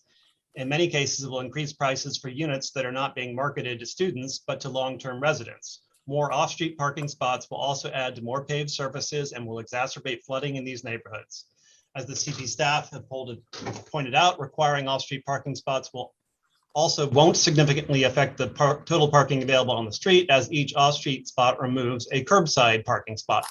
We agree with the long-term residents of these neighborhoods that a solution is necessary, but instead of making this significant change to the CZO that could negatively affect multiple neighborhoods, we strongly recommend following the CPC staff recommendations. Thank you. Next, from Andronika Morris, 4640 South Carrollton Avenue, Suite 160. In opposition, the Greater New Orleans Housing Alliance and Housing NOLA strongly urges the City Planning Commission to oppose zoning docket 4421. The implementation of the university area off-street parking overlay would ignore the needs of a multitude of residents, from low-income service workers without cars to families with young children who also do not own cars. With the current iteration of the university area ICD, there have been multiple examples of affordable housing developers and homeowners pulling projects and rehabilitations from the affected area due to parking regulations, while student housing developments continue to populate. It is proven to not prevent doubles to dorms, so it is time to go back to the drawing board and come up with a better solution that does not discourage the production and preservation of affordable housing in New Orleans. Put housing first and vote no on zoning docket 4421. Next, from McDaniel Wyatt, 9037 Green Street, in opposition. Councilmember Giarrusso and members of the council, I'd like to first thank you all of the time and attention to this matter. As a resident of District A, a land use professional, and a proud member of the Carrollton Riverbend Neighborhood Association, I'm very passionate about this issue. I'm writing today to voice my clear opposition to the creation of the University Area Off-Street Parking Overlay District. As stated repeatedly in the City Planning Commission's report on this matter, linking a requirement for off-street parking to create more housing is a regressive approach that unwinds more than 300 years of land use policy in New Orleans. The 10 reasons stated in the Planning Commission's report on the matter are pretty straightforward, citing basic principles of real estate development, patterns, and investment. If time and resources permitted, the Planning Commission's list could easily grow to over 100. Despite New Orleans being plagued by perpetual infrastructure problems, high crime, limited educational opportunities, and expensive housing options, it is still a destination that attracts young and talented individuals. This is due in large part to land use decisions that prioritize the pedestrian experience hundreds of years before the invention of the car, and that will certainly last well after we embrace the innovations that are making car ownership in the city optional and transportation costs cheaper. While often visited, recent competition in the private real estate sector has significantly elevated the quality of the housing stock in the city, which further attracts outside investment, employment opportunities, and neighborhood amenities, bars, restaurants, green spaces that are used by all. I do understand the frustration of the few local residents that are periodically affected with parking inconveniences, but as the report clearly outlines, the proposal is complete overkill and will have real consequences that will change the character of the neighborhood. There are pretty basic zoning changes that can be made as alternatives to help alleviate parking issues without linking more asphalt to bedrooms. As a cautionary tale, one just needs to look to our neighbors in Jefferson Parish to see how prioritizing the automobile and planning can lead to blight and disinvestment that can take decades, if ever, to unwind. Thank you all for your consideration. Time? Yep. Next comment is from Bob Murrell, 6334 Canal Boulevard, in opposition. Good afternoon, I'm Bob Murrell. I live in District A and oppose this measure. The commodification of housing in New Orleans is a terrifying prospect, and the concerns of the residents in Carrollton are founded. The vampiric behavior of these developers, such as Sidney Torres, the fifth of his name, should be strongly condemned. We see these developers already breaking the rules and not following permits. Who's to say that the zoning being presented today will somehow make them have a change of heart? Stopping the doubles to dorms developments is important. The concerns about parking availability from residents are valid, but this proposal ain't it govna. Instead of actually presenting developers from upzoning properties, it'll instead force property owners into forking over money to make new parking with concrete that'll make our neighborhoods hotter and more flood prone. Instead of freeing up street parking for neighbors, it'll cause more unnecessary construction, more debris for pedestrians and cyclists, and most importantly, it will not prevent these vultures from picking apart our neighborhoods to maximize profits. Please listen to the CPC staff and reject this proposal. Thank you for your time. Next, from Chris Simmons, 8000 St. Charles Avenue, in opposition. Dear Commission, the recent developments in the area warrant action, but not the action Councilman Giarrusso and his cohorts are planning. First of all, the current IZD is one of the most aggressive zoning laws the city has ever seen and is being shoved down the throats of citizens during a pandemic when everyone's focus is on surviving, paying bills, or wondering if the city will shut down again. Ask around these neighborhoods and no one really knows what is going on. It is a shame this type of taking of people's property would be considered during a pandemic. Secondly, the City Planning Commission has conducted 2 of only studies on the issue, and both are being dismissed and ignored by the City Council.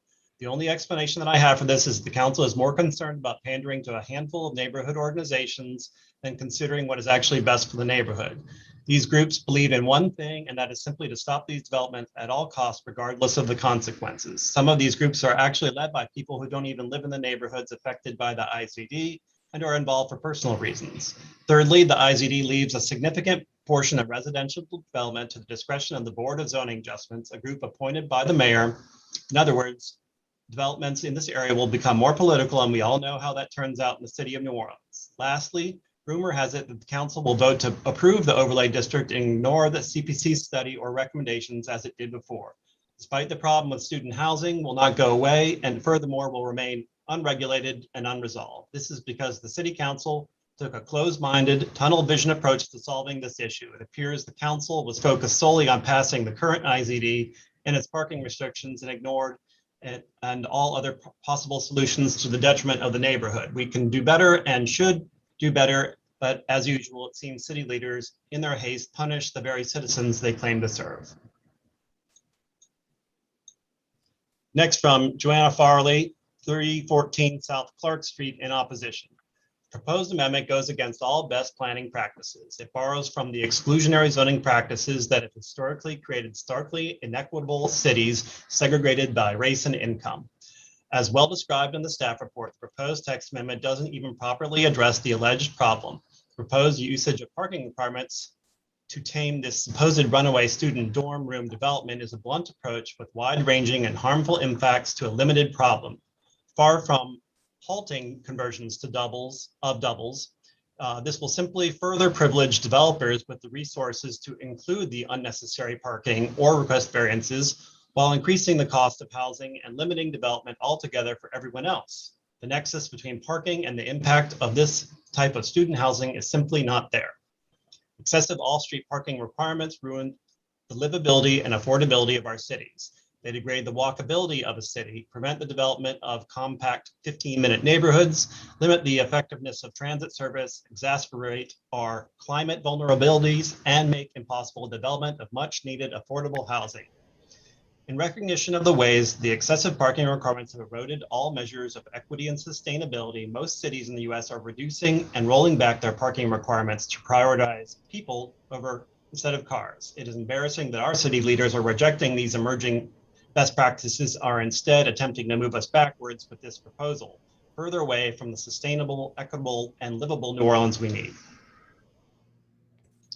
Next is from Colin Felsman, 3336 Dumaine, representing Home by Hand, in opposition. This is a regressive proposal with harmful implications for neighborhood character, the development of new affordable housing, and even existing homeowners. It would set a dangerous precedent and set up the city on a course towards greater dependence on automobiles at a time when we should instead be reducing parking minimums and investing in public transportation. I strongly oppose this application. Next, from Elliot Pedersen, 3227 St. Philip Street, in opposition. The city of New Orleans needs to be moving forward towards increasing housing availability and reduced car dependence. This amendment is a major step backward on both counts.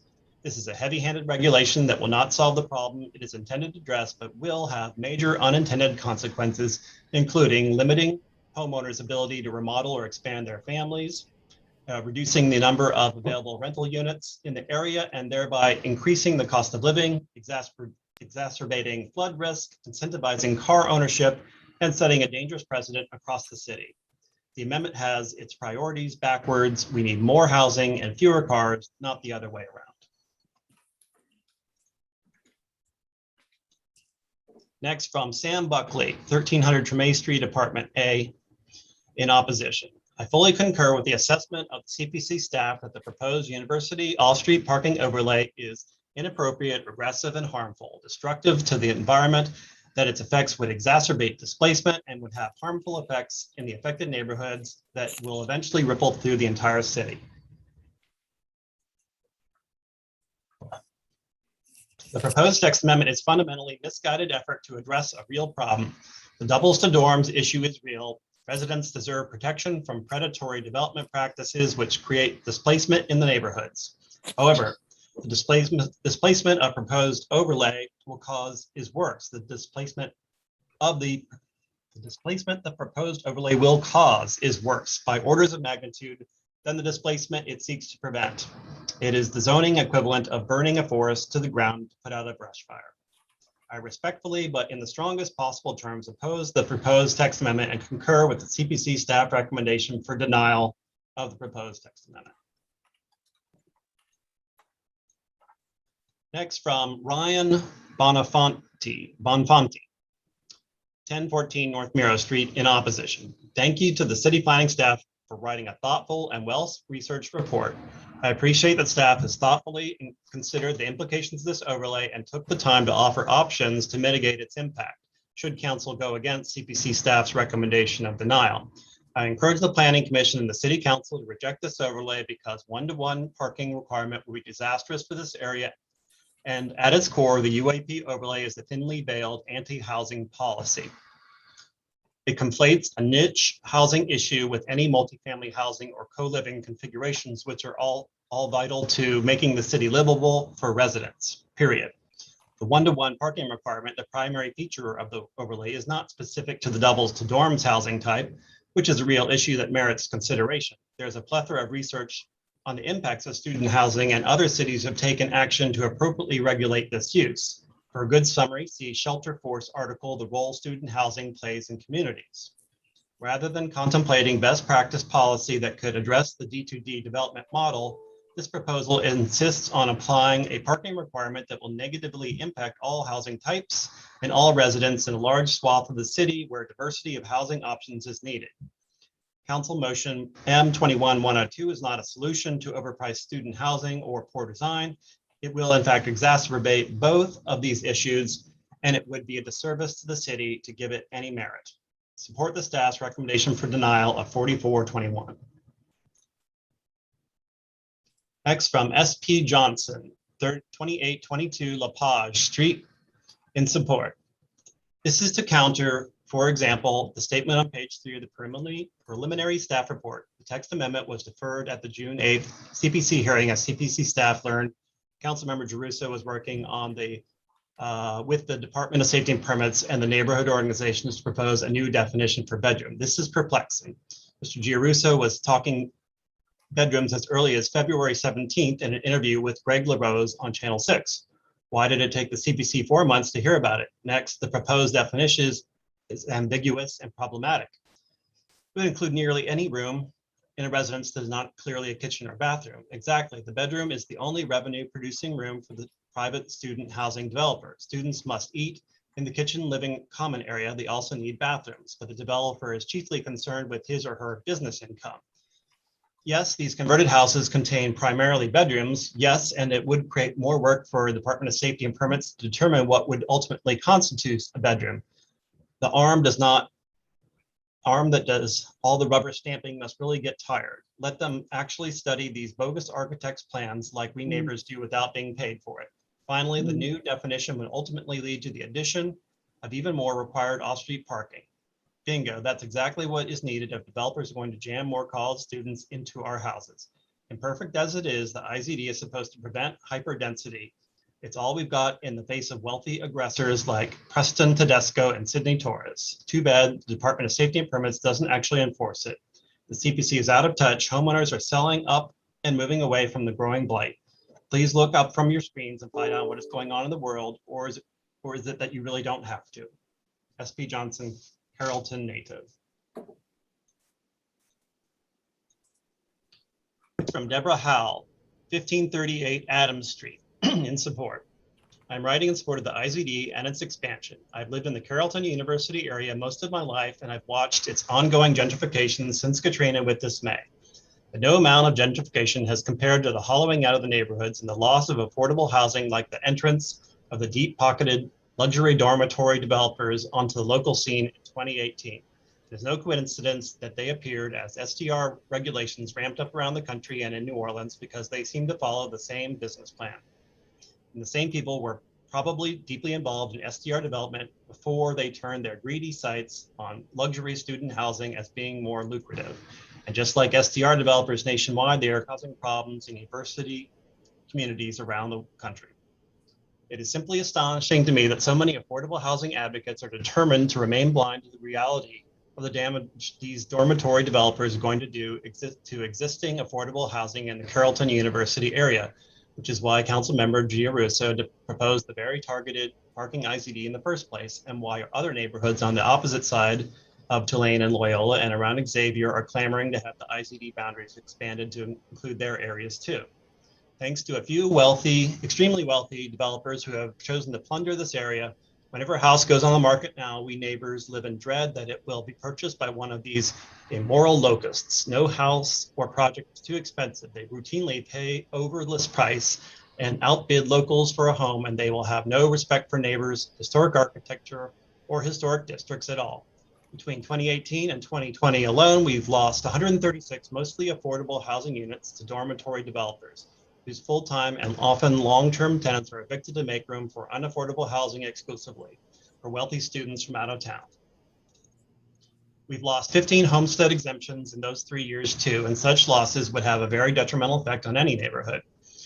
New Orleans residents have fought STRs for years and got new regulations in place, while still not enough to help turn the tide of their ill effects in many residential neighborhoods. The parking IZD in the Carrollton University area was meant as a stopgap measure to slow the destruction, to give time to develop regulations to prevent the wholesale loss of full-time affordable housing that was taking place, and was never really about parking. CPC has not been supportive of residents from the beginning and would happily see every structure in Carrollton and the city turned into apartments, it seems. So thanks to the CPC policy of insisting that higher density properties, Uber allies, must be the way forward.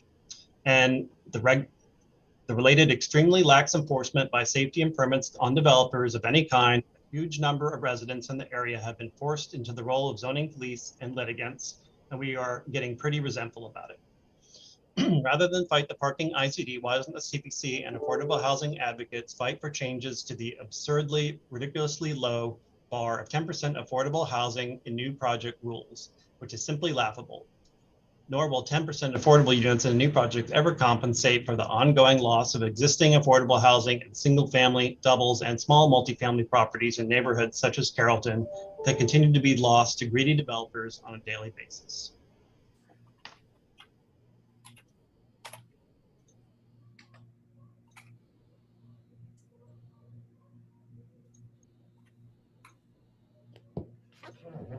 Next, from David Kiefer, 7718 Ferret Street, in support.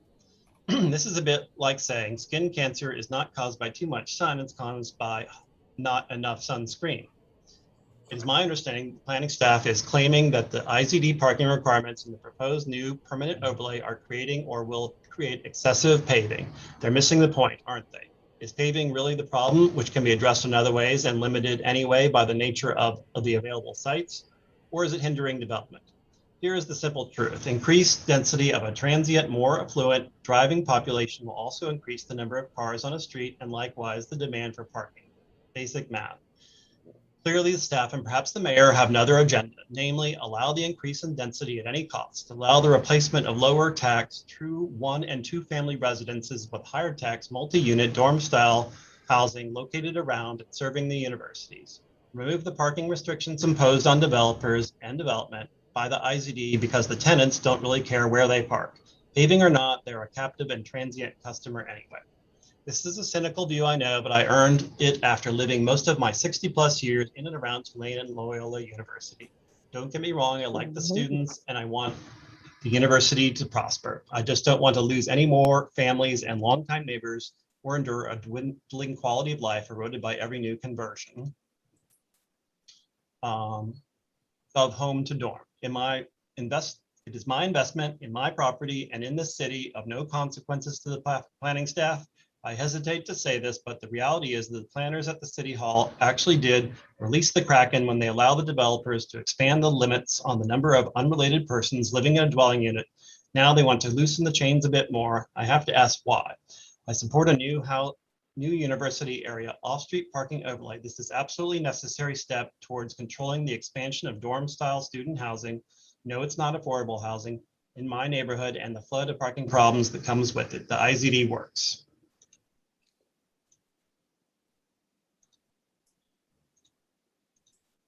Next from Juliana Paget, 935 Dante Street, in support.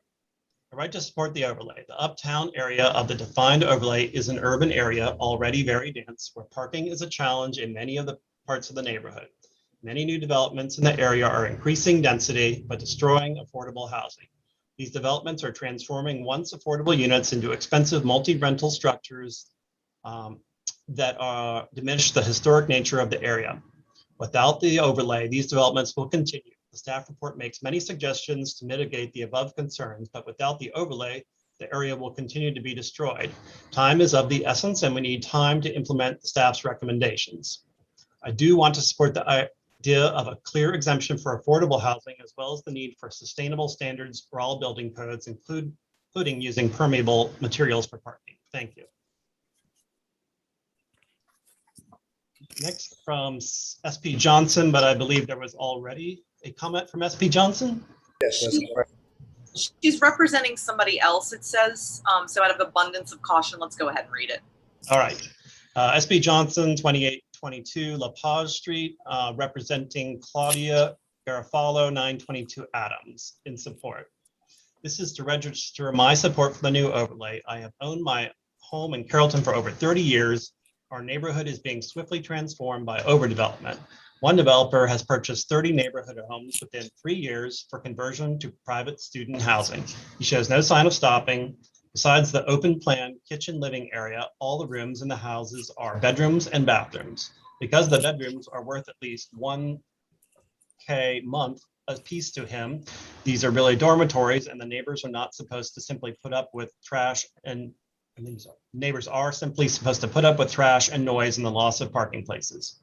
In addition, some developers work without permits, and Safety and Permits is slow to respond to complaints about such violations. It is often not clear from the city website whether they respond at all. It is usually impossible to reach them on the phone. In the meantime, we neighbors put up the noise and debris and constant traffic in construction, vehicles, and dumpsters. Many homeowners are selling their houses to get away from the problem. Please ask yourself whether this is fair and how would you feel about it. The IZD and now the overlay is the only way to regulate the situation. Please try to understand our position. Thank you. C. Garofalo, Carrollton.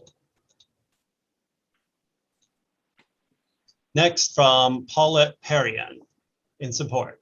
Hi to CPC staff, place your hat firmly on your head and vote for the new overlay. Yes, vote will ensure residents and neighbors and not developers. CPC and the city of New Orleans is aware of crowded areas, narrow streets, and parking issues which have impaled all of us on a needed yes vote. Thank you.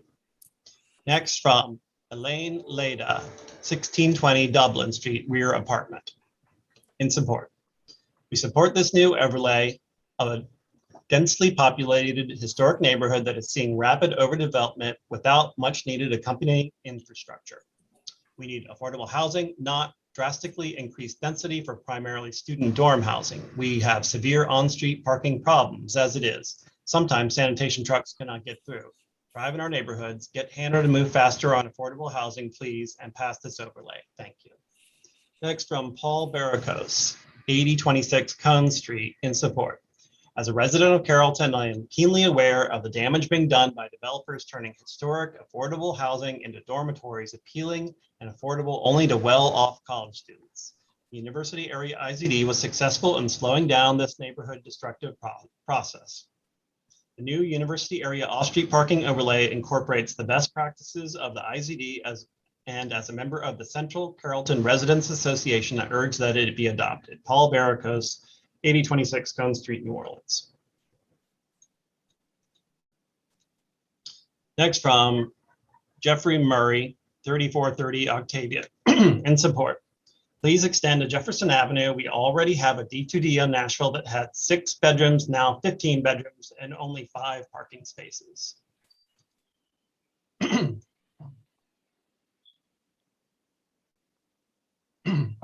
Next from Donald Scott Crabtree, in support. As a 30-year homeowner at 2339 Octavia, I beg that you consider approving the overlay, but amending to include the areas to Jefferson Avenue. We have seen our neighborhood deteriorate as additional rental housing for students has increased. Unethical landlords have packed large number of students into housing. They've failed to maintain the rental properties, and of course, no code enforcement occurs. And the streets are packed with cars, leaving homeowners no place to park. It is time to stop the destruction of the lifestyle that makes our neighborhood so great. Stopping at Nashville helps a lot of homeowners, but shifting the boundaries to Jefferson is really necessary to protect the entire area. I appreciate your consideration in this request. Next from Elaine Leda, which I read a comment from her earlier, so we'll skip that one. Next from Lynette Judge, 1512 Audubon Street, in support. I live in the university area 1 block from Tulane's campus, but am not included in the current IZD. I support the new overlay because of the intensive overdevelopment in the area. Investors and developers are turning single and double family homes into dorm style apartments without planning for the vehicles the college student tenants will bring. The parking in the neighborhood is already overburdened, and adding bedrooms to existing homes will exacerbate the problem.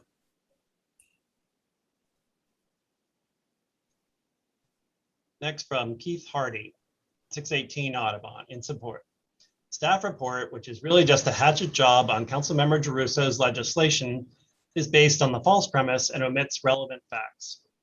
One false premise is the claim that the proposed overlay would prevent the creation of affordable housing. D2Ds destroy affordable units and replace them with expensive luxury units. In almost every instance, the developer evicts tenants paying below market rate, increases the number of bedrooms, and rents bedrooms out for between $1,000 and $1,500 a month. 1 bedroom and a D2D rents for about the same as the HUD fair market rent for an entire 3 or 4 bedroom unit in the New Orleans metro area. Contrary to staff's comments at today's hearing, D2D development has not abated and is increasing rapidly. Staff report includes little, if any, acknowledgement that the IZD allows an exemption for affordable housing. There is no reason why the proposed overlay could not also exempt projects intended to provide affordable housing. Contrary to the staff's claim, this would not need to be by variance, but could be done administratively in the same way that incentives for affordable housing are currently handled. Staff refuses to look at all the facts on the ground and instead seeks to impose the overly simplified notion that increased density is always good for affordable housing, failing to acknowledge that when there is a pool of renters willing to pay far above market rate, encouraging increased density will only drive out below market units and reward developers. The commission should support the residents of Carrollton in their effort to salvage their neighborhood from the attack, which began 3 years ago, and not the administration, which has been content to stand by while a healthy, cohesive neighborhood is destroyed. Next from Tammy Crabtree, 2339 Octavia, providing more information. I'm in support of zoning docket 4421 new overlay. I would like to encourage that the eastern boundary be extended to Jefferson Avenue. My current boundary is my current neighborhood is already witnessing developers making single-family homes or doubles into student housing, which resembles dorms. This is negatively affecting the quality of life in our beautiful neighborhoods. Thank you for your time and consideration. And that appears to be the last comment on this docket. Thank you so much, Paul, for reading those comments into record. So, commissioners, at this time now, before us, we have zoning docket 4420. Are there any comments, questions for staff, or a motion?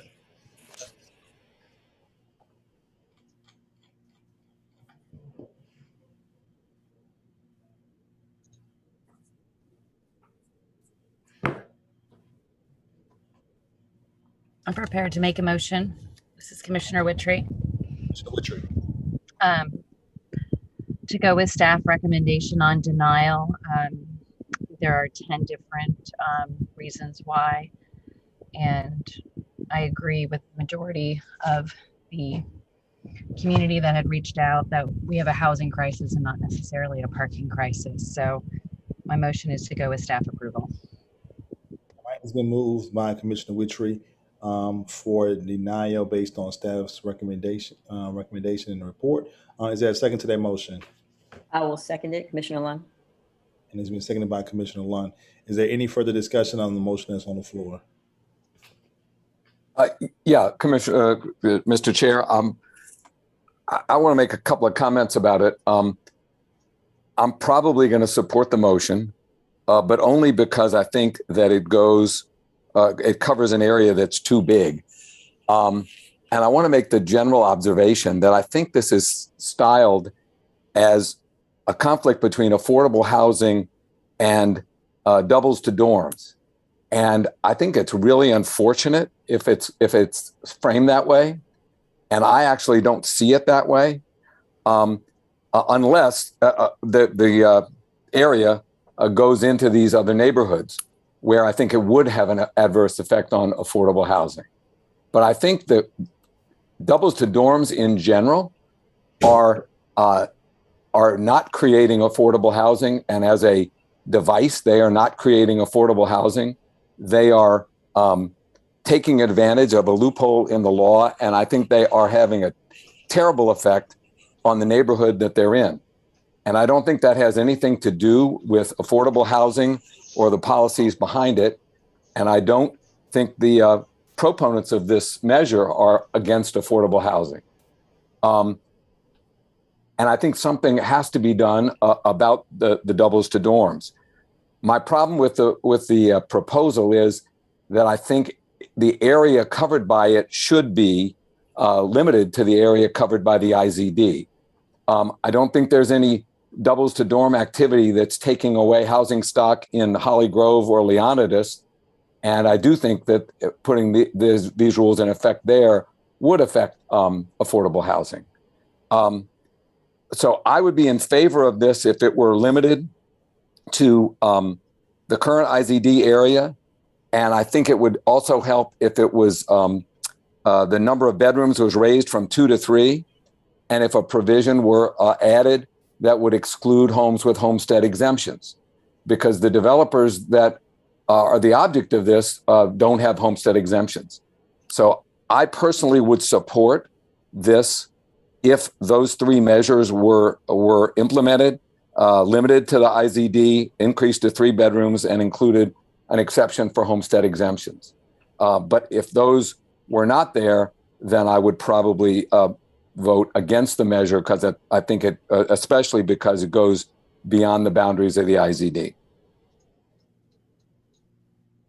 Mr. Chair, I am probably going to support the motion as well, but I'm very glad that Commissioner Stee got to speak to the issue before I did, because he said it better than I would, and I agree with everything he said. And I also want to say that I don't assign anything but good intentions by the council, and in particular, Councilmember Giarrusso, for trying to address this problem. And I think it has brought people to the table, and it has perhaps inhibited some of the otherwise proliferation of this model that's going on and having terrible effects on the neighborhood. So I think that at least it's done that, but I probably will support the motion as well.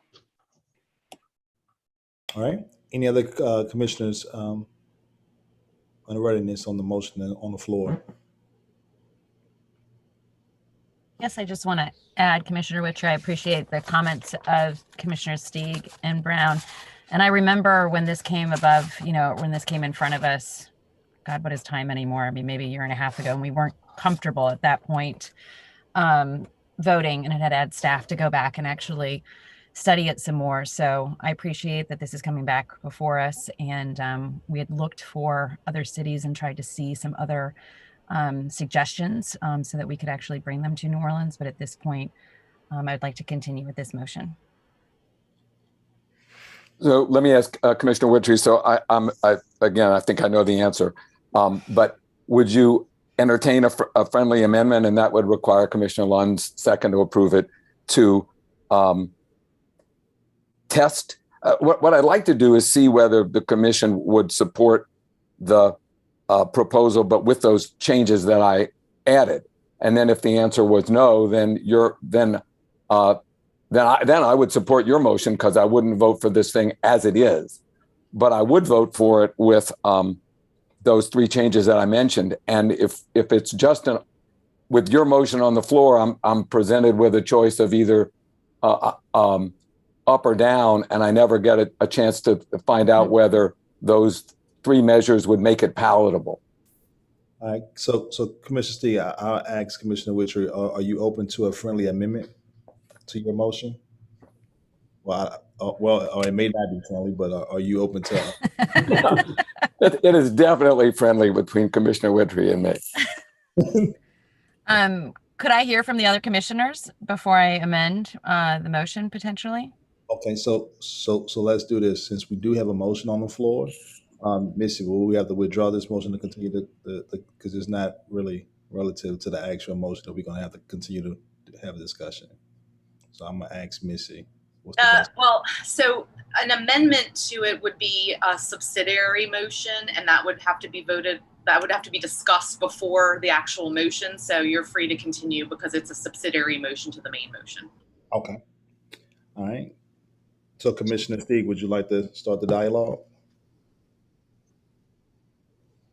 Well, basically, I think if Commissioners Wiedberg and Diane, since I just met you, I don't remember your last name, and I'm looking Alexander, were and Lund and Witry were to say no, even with these three changes, we're voting no. Then for me to propose it would be useless, and I don't want to take up any more time. So basically, if Commissioners Wiedberg and Alexander and Lund and Witry could say whether they're receptive to that idea or not, and if they're not, then I don't want to waste anybody's time. So here's my issue, Commissioner Stieg, and I deeply appreciate the rigor with which you gave your response. Oftentimes, when we are in the process of evaluating something that's coming from City Council, and we do it with a scalpel, there is a lot of work that then the City Council does on the work that we've done. And so without having the council here to make a representation on this, I'm a little gapped on intent, and I'm a little gapped on where there is consensus in what staff has recommended and what was intent from the council's office. I'm with Commissioner Brown. I don't think there's ill intent on any side. This does seem to be something, though, that has a lot of very heavy opinions on both sides. And for me, when we have something that is this charged, my first default is to go to staff recommendation. Staff recommendation was for denial. That was the motion from Commissioner Witry. If there is nuanced work to be done with this, I am very comfortable leaving that to be done at the council level, since that's where the motion originated. So my inclination is to support the motion as is. If the rest of my commissioners want to engage in the nuanced approach that Commissioner Sieg is putting forward, I'm willing to listen to that. But my intent on the motion was to send it to council with the supporting the staff recommendation for denial, and let council do the work on it, since they submitted it, and we're not here to make a representation to it, because I don't want to do things one way or another that exacerbate or change or challenge problems. Because it's a council motion, I assume the council will take this up. So that's where I'm at. Right. And I'll just add, I see the points of all the commissioners who have already spoken. Commissioner Stieg, I guess more to your point, I think, and that's particularly why I asked for our executive director to speak on this, is because I think the CPC has came up with alternatives and made those suggestions. I don't know if they was platable for the city council, the councilman's office, or even the neighborhood associations. But I think our staff has done a tremendous job of basically taking the information that was given and coming up with recommendations, or at least some solutions to the problem at hand. Um, like you, Commissioner Sting, I think the area in which entailed in the report is extremely large, and I'm also as a way that we plan for the city about the future impacts that we can have by expanding large territories with overlays or more restrictions. So for that reason, I would only be open to a deferral so that the council and CPC staff can go back to kind of come to see where the merits are to come up with a solution. But I myself, just like Commissioner Weberg, I'll probably just, if the motion stays as it is, I'll probably support it. Mr. Chair, I want to make a point that this is on deadline. Yeah. Yeah. Okay, and Commissioner Witry, I assume you feel the same way, and if that's the case, I'll withdraw the friendly amendment, but just with my comment that I would hope that the council, when they get this, would make it apply to a smaller area, and I would have supported it if it had, and if it had applied to 3 bedrooms and had an exclusion for the homestead exemption. So I withdraw my friendly amendment so we can proceed with all the rest of our business as well. Or my friendly request, that was. And for the record, I will support also, but with those comments and addendums, hopefully to the council that, but for those amendments, I might have gone the other way, and I commend the staff as well. As always, good work, great work. Any other comment from any other commissioner?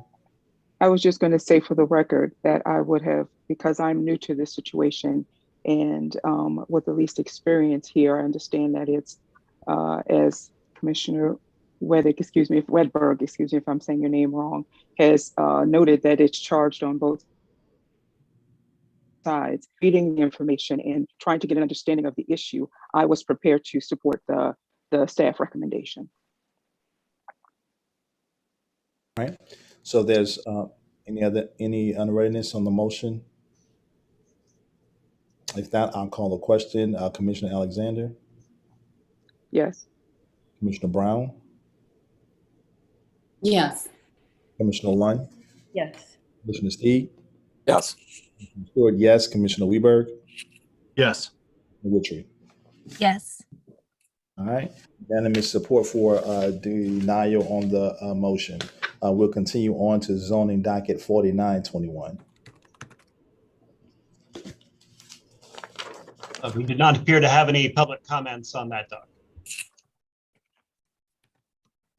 And the staff recommendation is approval with 5 provisos. All right. So at this time now, we have any comments, questions for staff, or a motion from a commissioner? I'm prepared to make a motion, Commissioner Lund. Okay.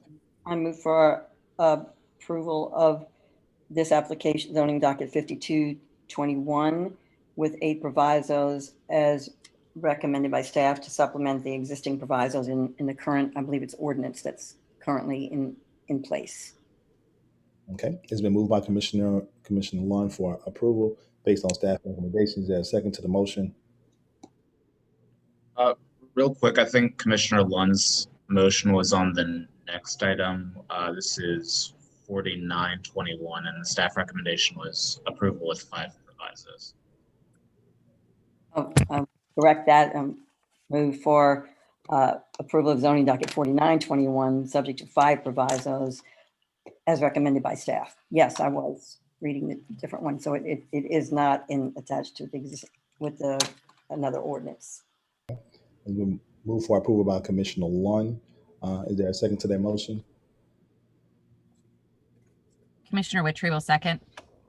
Second by Commissioner Witry. Is there any further discussion on the motion for approval for zoning docket 4921? All right, there's no further discussion. I'll call the question. Commissioner Alexander, Yes. Commissioner Brown, Yes. one, Yes. Steve, Yes. Stewart, yes, Commissioner Weberg, Yes. Yes. unanimous support for zoning docket 4921, and we will continue on to zoning docket 5221. So there are no public comments on that docket. All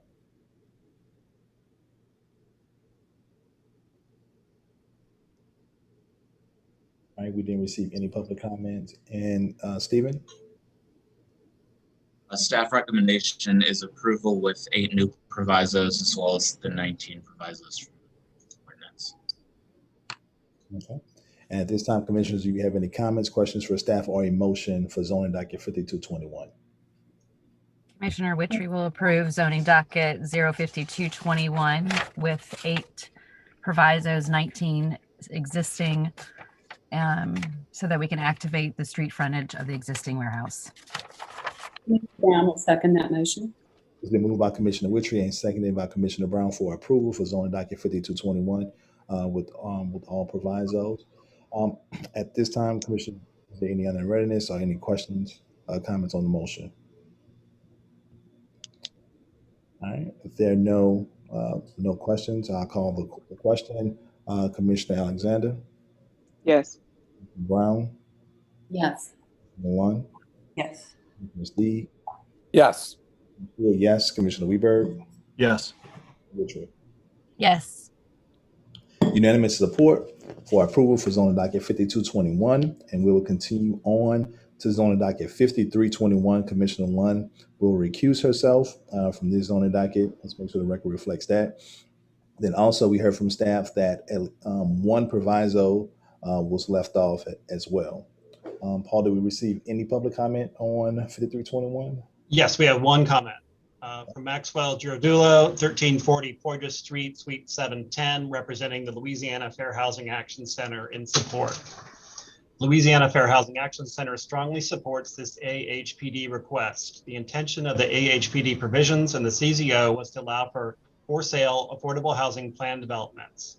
LAFHAC has been part of those conversations for the past 5 years, and ensuring affordable home ownership opportunities was always a goal of the inclusionary zoning process. We were deeply disappointed to find out it is not currently included. Similarly, we pointed out for over 2 years that the 60% AMI income limit was unworkable for sale properties, and we're hoping it would have been amended before now.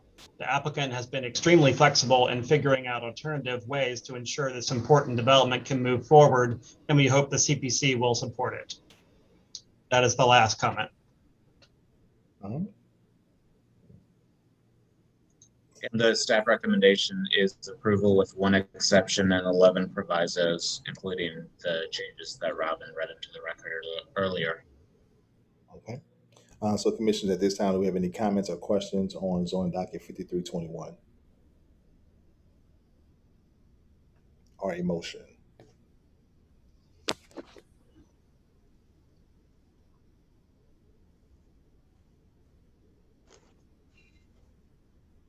Commissioner Witry will go ahead and make a motion for zoning docket 053-21. Approval, 1 exception, 11 provisos, and then what Ms. Jones had read into the record in the earlier presentation. Stephen, did I miss anything? Nope, you got it. Okay. All right. Is there a second to that motion? Commissioner Alexander, I second that motion. All right. It's been moved by Commissioner Witry, seconded by Commissioner Alexander for approval of zoning docket 5321, as read into the record by Robin, which included the 1 proviso that was left off of the written packet. Is there any further discussion on the motion? Any further discussion on the motion?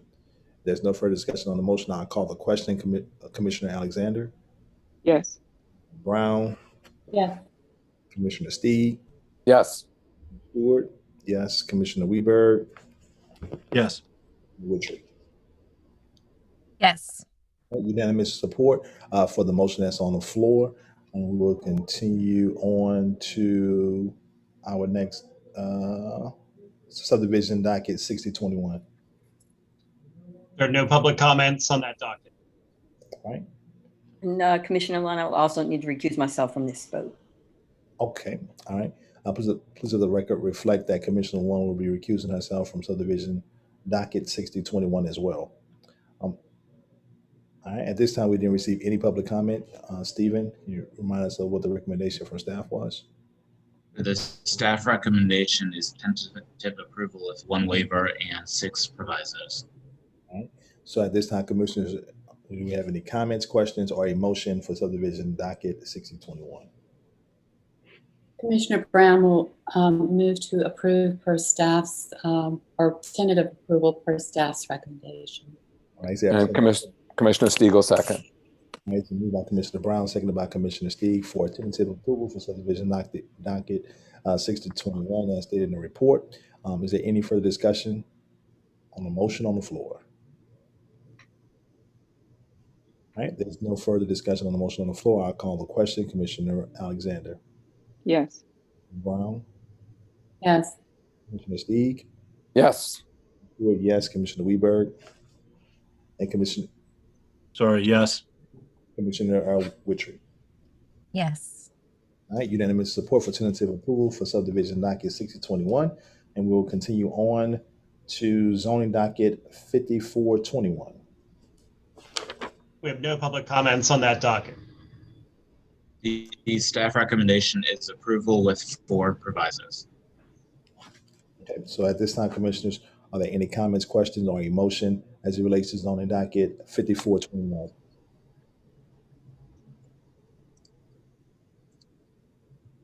I'll make a motion to approve zoning docket 5421 with staff's recommendation for provisos. Commissioner Brown will second. It's been moved by Commissioner Witry and seconded by Commissioner Brown for approval of zoning docket 5421 as stated per report, staff report. At this time now, any unreadiness on the motion that's on the floor? All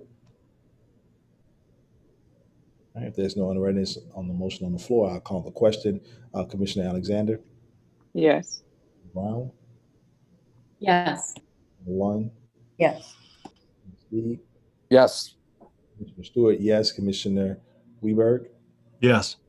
And Commissioner Witry. Yes. All right, unanimous support for approval for zoning docket 5421, and we'll continue on to zoning docket 5621.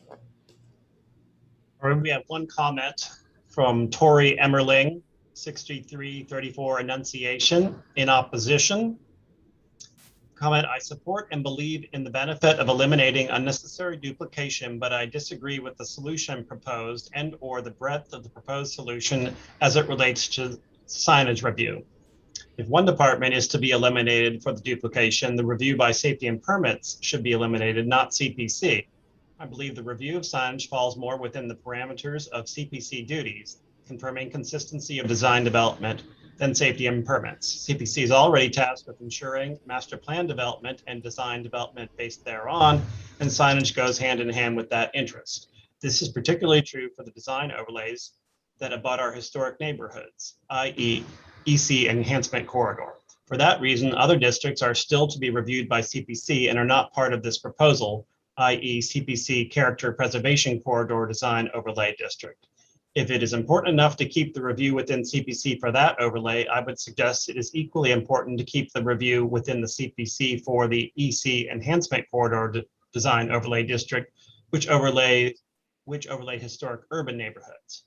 Accordingly, I think that 1, the review should remain with CPC and eliminate the safety and permits review, or 2, I would suggest the proposal be modified to keep EC Enhancement Corridor under CPC review, preserving the heightened scrutiny for our residential areas while allowing the non-residential design overlay corridors to be reviewed by safety and permits. Thank you.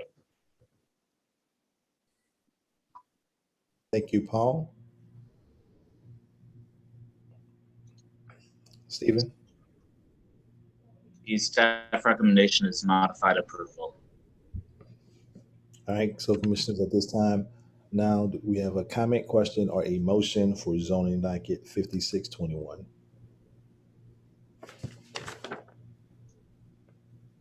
I was Commissioner Lund, so I move that zoning docket 5621 be receive modified approval as recommended in the staff report.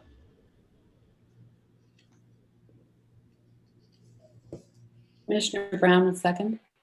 Been moved by Commissioner Lund, second by Commissioner Brown for modified approval for zoning docket 5621. Is there any further discussion on the motion on the floor?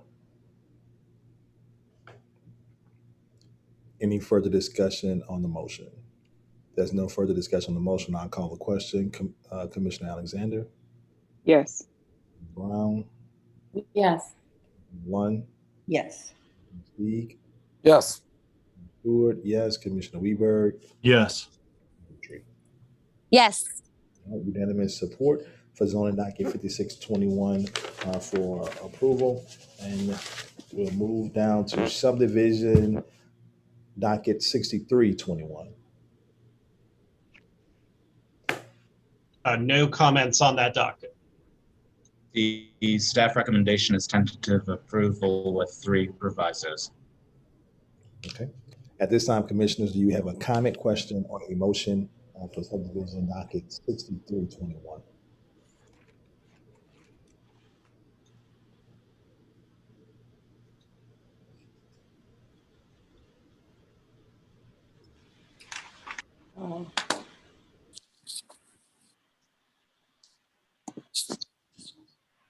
This is Commissioner Lund. I move for subdivision docket 6321 that I move for tentative approval subject to 3 provisos as recommended in the staff report.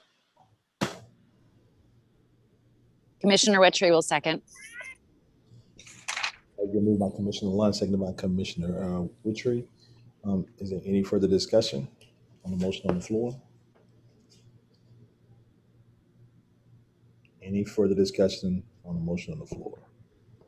There's no further discussion. I'll call the question. Commissioner Alexander, Yes. Brown, Yes. Lund, Yes. Yes. Stewart, yes. Commissioner Weberg, Yes. Yes. unanimous support for approval for subdivision docket 6321, which brings us to the end of our agenda. However, Paul, I did notice that we did receive some public comment for zoning docket 6221. Yes, we have quite a few. So since we did receive those public comments, at this time, Paul, can you read those into the record? Yes. The first comment is from Thomasina Olson, John Olson, 806 Louisa Street, in support. We are the owners of 806 Louisa Street. We attended the NPP meeting, and it has been explained to us the plans submitted by the hopefully new owners of 805 Louisa are agreeable with us. We wish a speedy issuance of their zoning permit. Thank you, Thomasina and John Olson. So then we have a duplicate from Thomasina Olson. Skip that one. Skip that, go to the next. Devin DeWolf, 818 Gallier, in support. Greetings, City Council. Initially, I heard about the zoning change at 805, 807, was skeptical. You will perhaps see my name among those opposed on a postcard. I think if the project was run by someone not from our neighborhood, someone who did not understand the pressures Bywater has been under with the influx of Airbnbs, hotels, and condos. However, realizing the project is headed by Kitten Lou gives me much more confidence that this will be a positive gain for the neighborhood. They have lived in the neighborhood for years and are some of the residents that bring more vibrancy and local spirit into our little corner of New Orleans. Their business, Chance and Hell, has made a real effort to give back to local causes such as Feed the Second Line. I believe they will be good neighbors and considerate business owners. I hope that the City Council grants them the permission to change the zoning on 805, 807 Louisa. Next, from Marion Nicolai, 716 France Street, in support. I'm writing to voice my support for a zoning change from HMR3 to HMC1 for 805, 807 Louisa Street, zoning docket 6221. As a Bywater resident for the past 8 years, I've enjoyed all the wonderful things that prop up in the neighborhood. Chance and Hell is one of the best and most delicious things yet. I love seeing artist steels cultivated. As convenient as to walk 2 blocks to get a snowball, I'd very much enjoy seeing how Kit and Lou use some of the space and expand their menu to include more delicious treats. I hope this gets approved so these kind of people and talented artists can remain in their own neighborhood while pursuing their business. Thank you. Next from Elise Cofield, 2819 North Rampart Street, in support. Dear Kristen Palmer and the City Planning Council, my name is Elise Cofield and would like to let you know why I believe it is important that Chance and Hell snowballs undergo a zoning change from HMR3 to HMC2 for 805, 807 Louisa Street, zoning docket 6221. I live on 2819 North Rampart Street, and since my first Chance and Hell snowball last October, I've looked forward to weekends when I could walk down the street and see what new seasonal flavors were on the menu to date. My favorite has been the Satsuma Basil. In a year of unpredictability and anxiety, Kit and Lou were always there with smiles to safely serve the neighborhood some lightheartedness. To me, this small business is emblematic of what I love dearly about this neighborhood, that no one is a stranger. I met 2 neighbors who are now some of my closest friends while waiting in line for one of their snowballs. I met another neighbor because he saw my partner wearing a Chance and Hell t-shirt and told us that he contributed to the logo design. And I can't tell you how many conversations this business has come up with friends and family about my favorite things about being in Bywater. These are just a few small examples of how this small business brings the community together. There are so many others. It is so obvious that Kitten and Lou care for and invested in the health and well-being of this neighborhood and the city. I look forward to seeing what they can do with this new space. Thank you very much for your consideration.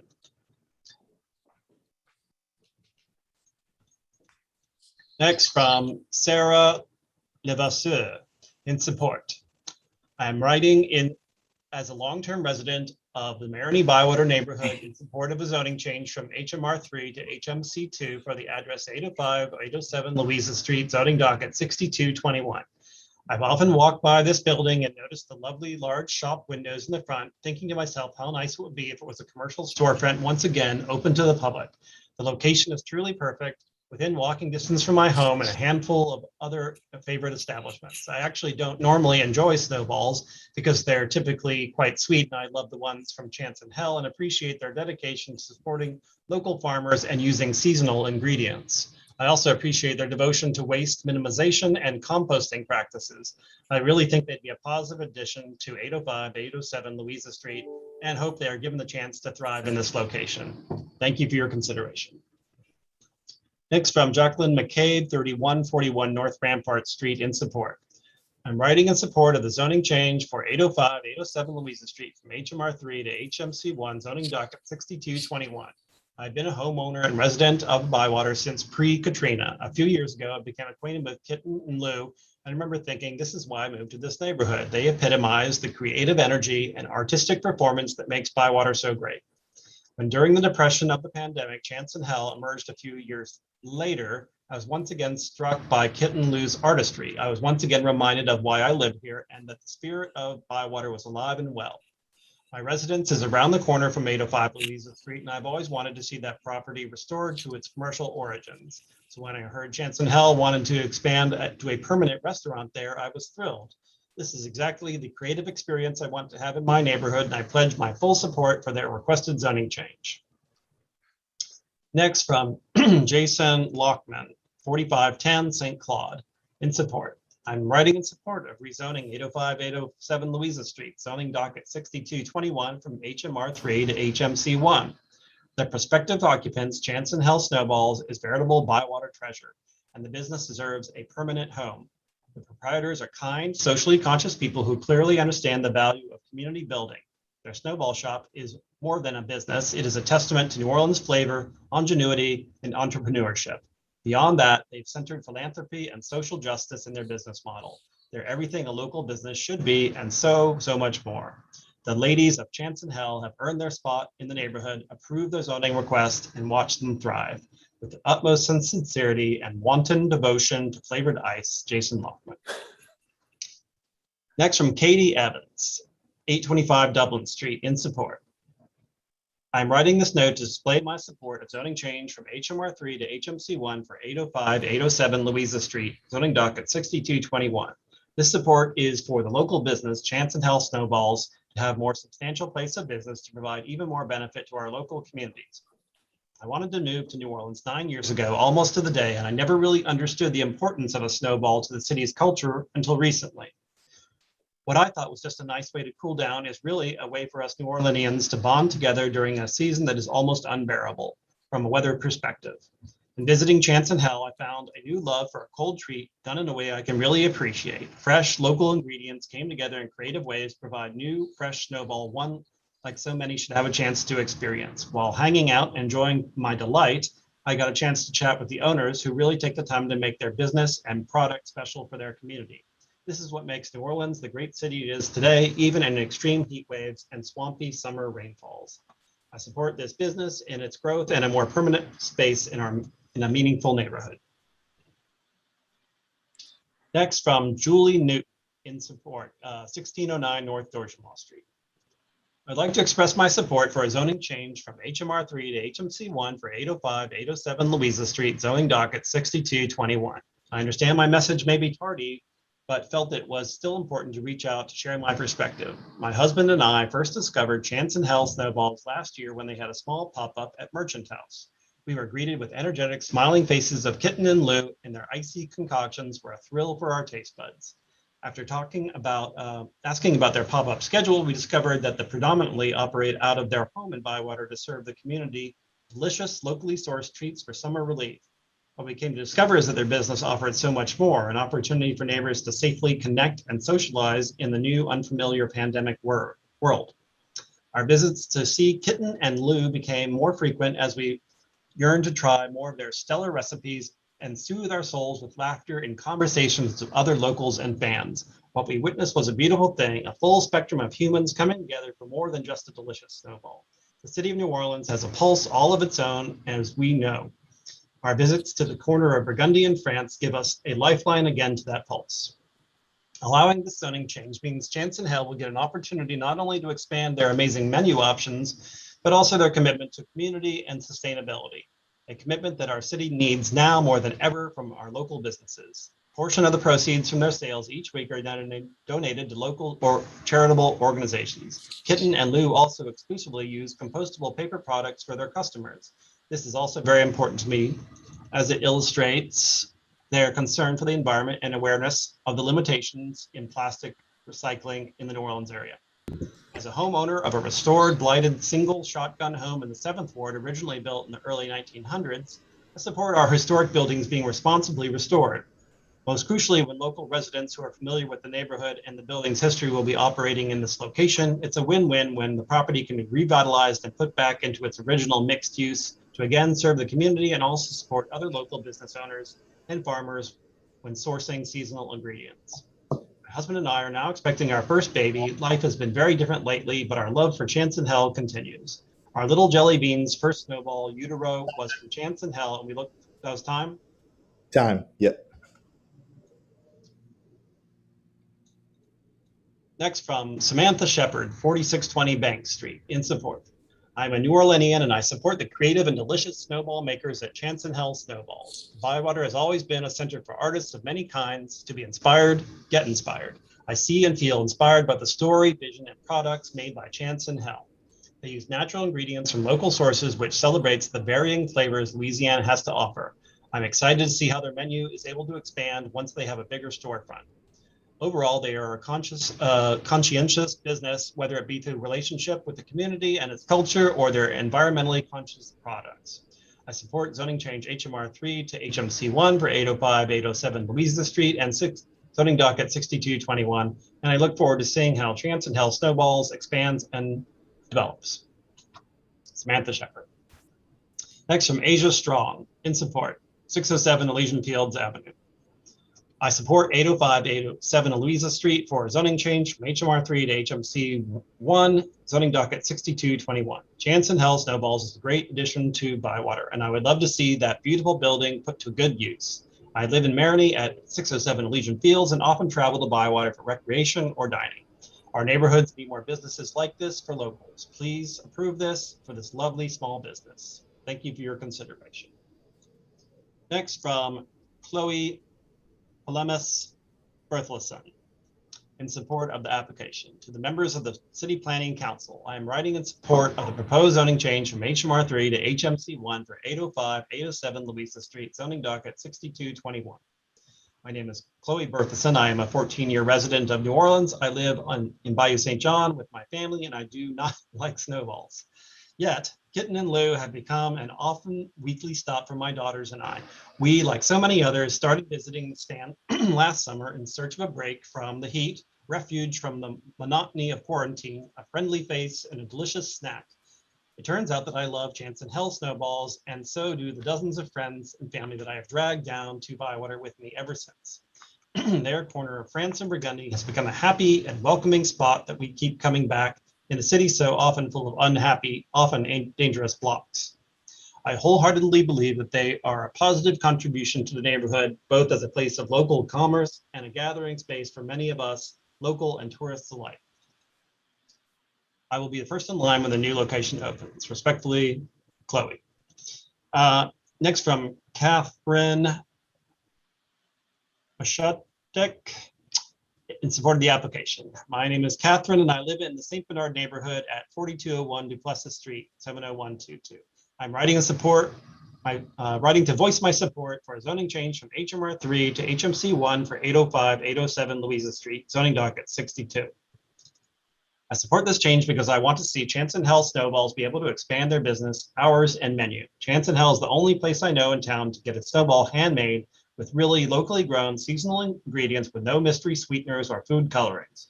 My husband and I have food allergies and dietary restrictions and can't enjoy a snowball from most places. We also love that they raise money for local charitable causes and use compostable paper products. Chance and Hell is special to us because it is a safe place for us to enjoy a treat that we can feel good about. I also love to see the historic building restored and revitalized and put back into commercial mixed use. Chance and Hell is at home in Bywater.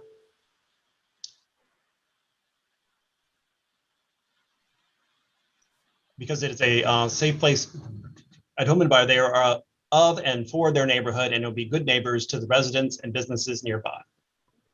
Next from Matthew West, 4201 Burgundy Street, in support. I wanted to send a brief note with regards to my support for a zoning change from HMR3 to HMC1 for 805, 807 Louisa Street, zoning docket 6221. I'm currently a resident on the 4200 block of Burgundy, the next door neighbor of Kitten and Lou, the creators of Chance and Hell snowballs. I have been their neighbor for many years. Not only have they been very courteous and respectful over the years, but they have been very active community members in the block and neighborhood. In addition to Chance and Hell snowballs, they have hosted some family-friendly events that our children have enjoyed over the years, including backyard bingo and a silent disco in their backyard for kids, which was a much-needed release for parents and kids as we came out of the pandemic. Anyway, in an interest to keep this brief, I just wanted to express my support for them, all their endeavors, and emphasize that they have been a key part of the neighborhood. With regards, Matthew West, Deputy Head of Mission, Doctors Without Borders. Next from Shirley Young, 927 Poland Avenue, in support. I am a homeowner and resident of Bywater, and I'm full support of the applied for zoning change of 805, 807 Louisa Street. The neighborhood needs more eyes on the street, more small businesses owned by local residences, and more places for neighbors to meet, to shop, eat, and socialize. I think it is wonderful that the owners will be living above their business. And the last comment. From Mary Ann Hammett, 816 Cloward Street, representing the Bywater Neighborhood Association in support. The Bywater Neighborhood Association, BNA, supports the application for a zoning change for the property located at 805, 807 Louisa Street. We submitted extensive written comments in support on July 5th, which have not yet made it into the public record. In brief, the request satisfies the criteria of the Commission's historic non-conforming use policy and is consistent with the plan for the 21st century, is in harmony with the historic character of the surrounding neighborhood. It serves a neighborhood need, and the property has a history of non-residential use. In our written comments submitted July 5th, we address each of these general criteria and specific criteria in Chapter 1.L.2 of the Commission's historic non-conforming use policy. The BNA requests that the Commission recommend to the City Council that the application be granted. Respectfully submitted, Mary Ann Hammett, Chair, Board of Directors, Bywater Neighborhood Association. And that's the last comment. All right, thank you, Paul, for reading those into the record. So even though my intention is not to take any action on that zoning docket, I wanted to make sure that those constituents who did submit public comment that was read into the record. So at this time now, hear a motion for the remaining items on the current agenda that was requested for a deferral. Chairman, a point of clarification. So we had those read into the record today, which is appropriate because they were posted today. How do we handle that when we defer something? I don't know that this has happened, that we've had this much read into the record for something that we're about to defer in the past. What do we do with those comments? Do they become part of the packet or do they get reread? Like just clarifying what happens with that. I can clarify that they will become part of the report that is released for the next meeting. Great. Thank you for that.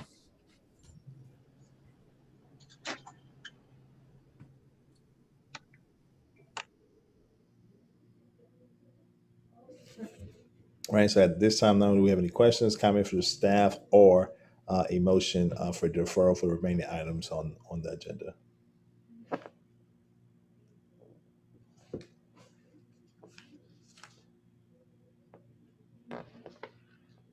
This is Commissioner Witchery. I'll go ahead and make a motion for deferral of these items.